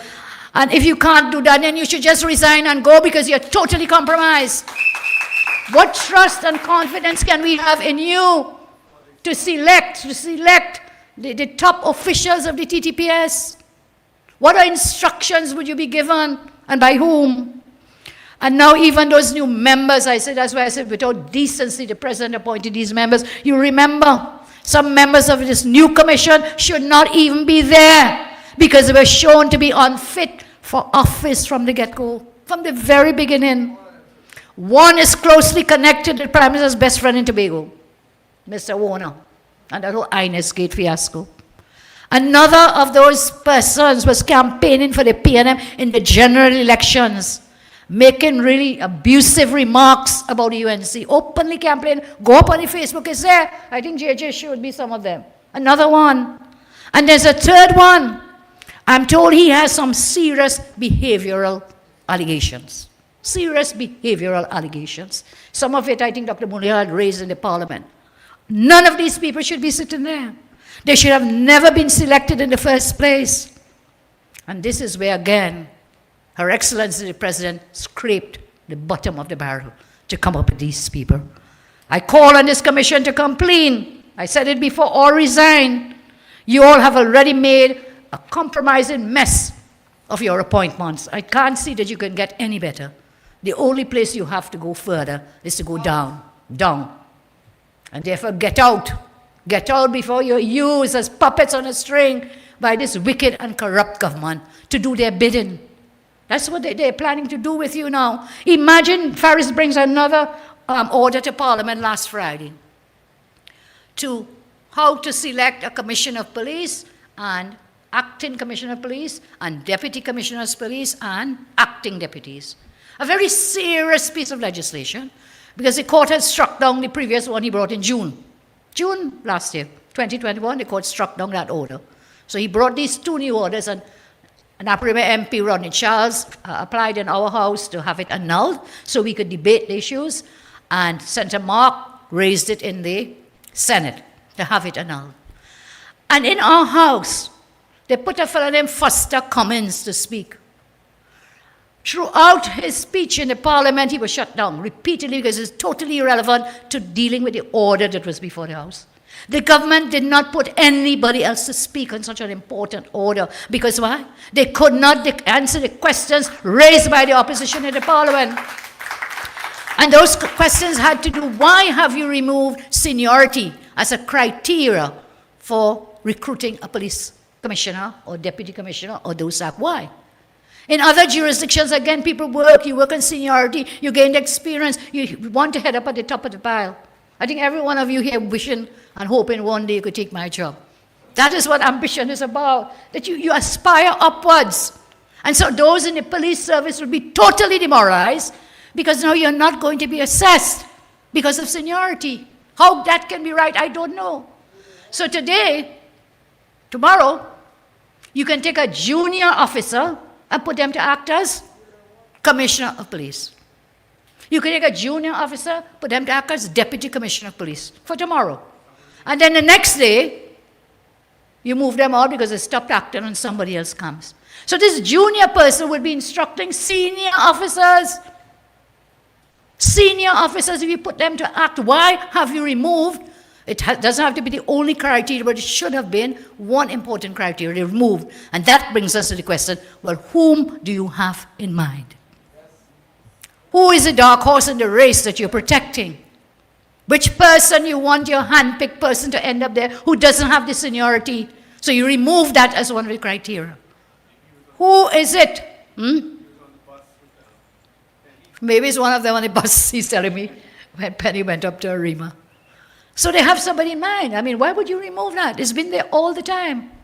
I was part of the team in 2009 with Mr. Manning, when Mr. Manning was Prime Minister, when a lot of law changed about the police service commissions, about the appointments of commissioner and deputy commissioners and so on. All of that was changed in that period, 2009. And seniority has always been one of the criteria for picking the top cop and the deputy top cop. So we watch that as well. Again, they are about licking up independent institutions, putting their own people into place, but none of that going to help them. Because they did it in Tobago and they got greenwashed out in Tobago. Got totally greenwashed out. And in Mosquito Creek, we talked so much about it, so I think I can rest my case on that. And just give you the assurance, I said no mangrove crabs down to the creek to do anything. And let's look at Transparency Institute. They came out recently, a few days ago, to say we had climbed 1 in the rank, from 40 to 41. Oh, so we're doing good on the Rowley. That's what it seems to say. But I want you to remember, and I don't have the stats with me right now, under my watch, we got the best rankings for the Corruption Perception Index under the People's Partnership government. When they came in, we fell and fell, so they got a lift by 1 rank. But when you read the details, there are 2 things. There's a ranking, and then there are the actual numbers. And you'll see there's not much change. None whatsoever. Now, when this came out, where are the PNM party groups that masquerade as civil society when the UNC is in government? Where is the PNM party group known as Transparency International in Trinidad? After 6 years of the PNM, all social indicators point to the negative. Corruption is rampant. But conveniently, Transparency Institute says, hey, we're less corrupt than 1 year ago. I want you to remember, this is the same TTI that is headed by Dion Abdul, who is corporate secretary at WASA. Worse yet, Fern Narciscope, you know that name? The niece of former PNM MP and minister, who the chase don't remember from Ghana in that like she is also on that TTI. She's also on that board. But we are supposed to take them on, believe what they tell us about the integrity of the PNM. Recuse us at every single cabinet meeting. I think we were counting about 200 recusals by ministers in the cabinet. Business enterprise they're running. And yet, we're less corrupt 1 year later. Dollars, billions going to friends and families. And they say we are less corrupt. 210 recusals, found a number here. Never before seen in our history. Never before seen in our history. 81 million taken away from Gate. But they had to pay rentals. And they say we are less corrupt. Talk about conflict of interest. After gutting the procurement legislation, all the obstacles involved in our independent institutions, how can we ever be less corrupt today? What has this institute ever said about that? And about independent institutions for accountability being systematically undermined and compromised? Express in the papers did a simple online poll asking, if you think we are less corrupt today than 1 year ago, 78% of the respondents said no. They do not believe that. So where is the PNM TTI getting their information from? Must be the newly being built Balishe House. This is nothing but a PNM party group, so don't get taken and fooled. And you know, the former head of the TTI, you know when PNM won the election, what they did? They made an ambassador. I think it's to Jamaica. Sent him off as their ambassador. See, he was a closet PNM all along running that TTI. So what good information can we depend on from another PNM group? Before I close, there are 2 matters I really must raise. One has to do with the NIB, and I have asked MP Tanku to file a matter on the adjournment for the sitting on Friday of the Parliament on the MIB. And the other is the EBC report, Death of Our Democracy. I have asked Khadija Amin, who is our local government shadow portfolio, to file a matter on the adjournment Friday, for Friday's sitting, so we can get some more information. So look, I can talk to you about this from my head. The National Insurance Board is a very important board. We see this institution, typical PNM style, ministers continue to hide.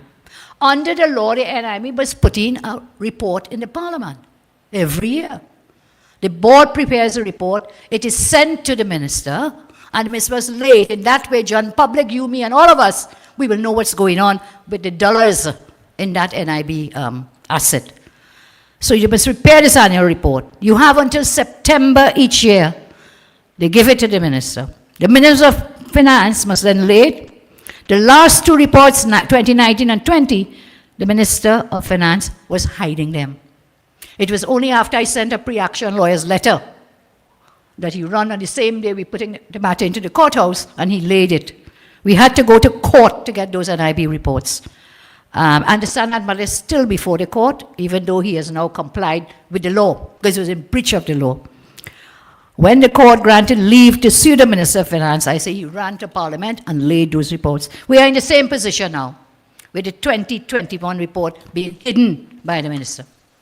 And that report, he's in breach of the law. He should have laid a report since last year, November. We are now in February, from tomorrow. Entering February, no report. Now, we need to know what's in those reports, because it tells us if the government is paying NIS contributions for workers. It tells us many other things, the asset base, how they've invested and how they will invest. And so we want to see that report. It also tells us, based on the number of contributors paying NIS, it really tells us how the workforce is dropping, how the unemployment is increasing. So we need to see that report. Under the Act Section 3, the minister has a statutory duty. And now he is in breach of that statutory duty. I have already drafted and intend to file in the court, file a pre-action letter first for something called a mandamus, which is an order compelling the minister to lay the report in Parliament. I will give you till Friday, Minister, and if you don't do your job under law, then we shall be heading to the courthouse. We will. Then I plan to speak about this, and I'm reading the story about a new chairman at the NIB. Some kind of conflict of interest. It's not a conflict, you know. It's a breach of the law. You have broken the law again to put this new man as chairman. The new chairman, Mr. Patrick Ferreira, was a director before he became the chairman. Now, the law says a person who, in the opinion of the minister, is independent of government, business, and labor, that person shall be appointed chairman. But it is very clear that this gentleman, Ferreira, was a director before, and he was a pick of whom? The government. So 3 sets of people go in there. Labor reps, business reps, and government reps. And then out of these, now you have to select someone else who is not in business and is not a government appointee. So let's read this man's background. And I'll tell you why it's important in a minute. The chairman is exceedingly important.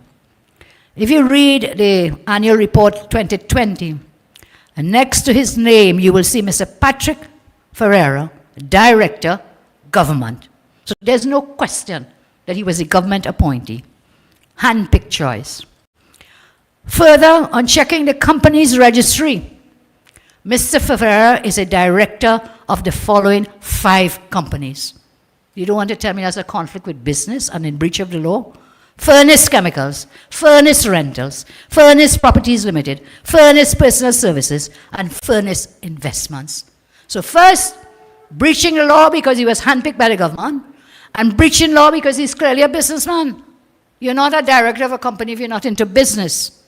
Further, the same cabinet appointed him a director on state companies, Trinidad and Tobago NGL Limited and NIPDEC. So this man seems to be a nice favorite choice of the PNM. So clearly, he's not independent from government. He was their pick. Then he was appointed on these 2 companies, TTNGL and NIPDEC, and then all these other companies, the 5 companies I read out for you. So the reason why the chairman must be independent from government, business, and labor is to seek the best interest of the NIB and its assets.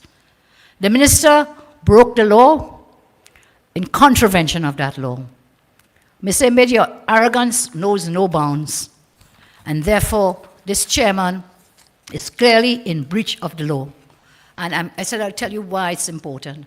The NIB has a lot of assets, money, investments. They collect, when we pay NIS, when we work, they collect those monies. And they have funds, there's billions of dollars of taxpayers' funds. 25 billion, Taka is telling me. $25 billion sitting in the NIB. And then the NIB has to make decisions about what to invest in, where to invest, which company, where and how. So you can't have a man who clearly is in breach of the law there as a chairman, because we might find out that they're building a hotel here or they're going to build something. They will make the choices. Do you understand what I'm saying? They will make the choice of where to invest your taxpayer dollars. And from the history of the NIB, we've seen where directors have, in the past, funded, invested in businesses with which they have close connections. And we know our cabinet has already recused himself from all of these. You think this board is going to recuse themselves when you have, what you said, $30 billion? $25 billion to invest. So where is Mr. Ferrer going to put his independence? Where? Which company? I think it was the one up, that hotel opposite the Prime Minister's residence. Had a different name. I think NIB invested in that. I think it went busted. Now has a new name. What is it, JJ? You walking there every day? Bricks or something? Carlton Savannah it was. Yeah. NIB takes your dollars to invest where? Minister Embed, please act according to law, man, and remove this man as a chairman forthwith. He come on the paper and saying, Ferrari saying it's not about conflict. It's not about conflict of interest. It is that you are in breach of the law. With good reason, you must go too. Have some decency and just resign and just go. Just go. And if you don't, Embed, Cabinet, Rowley, move him now. That's where you have to go. No. Let me talk to you about the EBC. I mentioned it earlier. But it's very important for me to just do this as I wrap up. So this is going on. You don't lay the NIB report. But you don't lay the EBC report. You don't lay the report. Let's see what's going on. Historically, the PNM has stifled democracy in our country. Under the former PNM regime, Manning, they delayed calling the local government elections. You all remember that for year upon year upon year, year after year. They will not call the elections. They came with simple majority bills to the parliament, extend by 1 year, extend by 1 year, extend by 1 year. It is only when I became Prime Minister in 2010 are the first local government elections in July 2010. The first in about 8 or 9 years they had delayed in calling them. Then under the Rowley PNM, the same thing happened. I sent a pre-action letter saying, look, the late councillor, may God rest his soul, Parashottam Singh for Davis South, had passed away February last year, you know. More than a year later, they failed to name a date. Once again, we had to send legal letters on and took them to court. They went kicking and screaming and named the 7th Monday for that election day. And the same thing happened for Barataria in 2018 and for Belmont. Again, we had to send them lawyers' letters and we took them kicking and screaming that they called the dates for those 2 by-elections. The same thing I'm saying happened in Davis. So here we are again. Here we are again, Minister Kazim. I am told that you have received that EBC report. And why is it important? I mentioned, let me make it clear how important it is. It is the order of the EBC that sets the new boundaries for the local government elections due this year. Therefore, for parties, not just mine, any party, apart from the PNM, we must have sight of the report early enough to plan our candidacy, to plan the campaign, and to know what the boundaries are. But they're hiding it somewhere and they will not lay it in the parliament. Before elections are called, EBC prepares this report. I am told, I'm saying, when was it, June last year? Yes? Yeah, we are told that this report has been sent since June last year. And they are hiding this report as well. I am also told, unofficially, a lot of boundary changes have been made in that report. So once again, I said MP Khadija will lay that matter for debate on Friday in the Parliament as a matter on the adjournment. And if they still fail by Friday, we're going to court. We'll send them legal documents. We must get the court to order that EBC report be laid in Parliament. So those are some of the areas I wanted to speak to you about. And I want to tell you, never ever give up and never lose hope. No matter how sad things may seem today, God is great. God is great and He's always with us.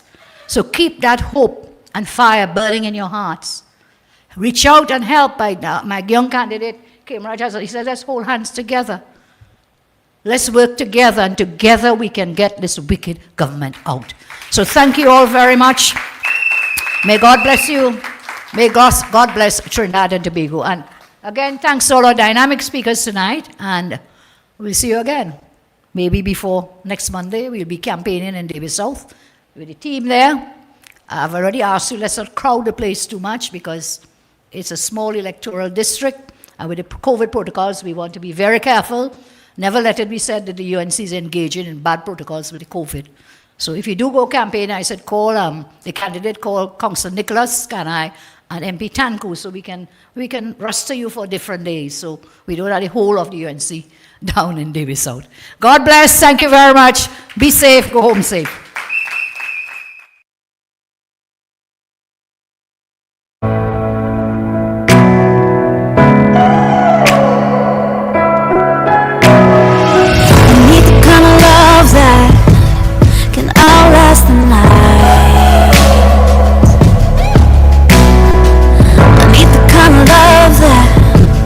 Is willing to fight when the going gets tough and my strength's not enough. I see you showing up like never before.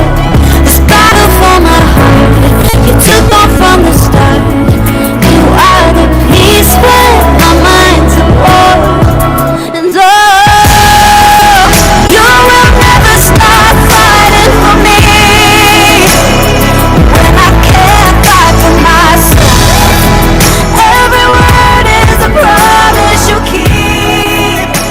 You love me like nobody else. You stand up for me in the darkest night. When my faith is weak, you're still by my side. You will never stop fighting for me.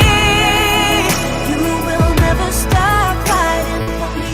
In my perfect timing, you make all things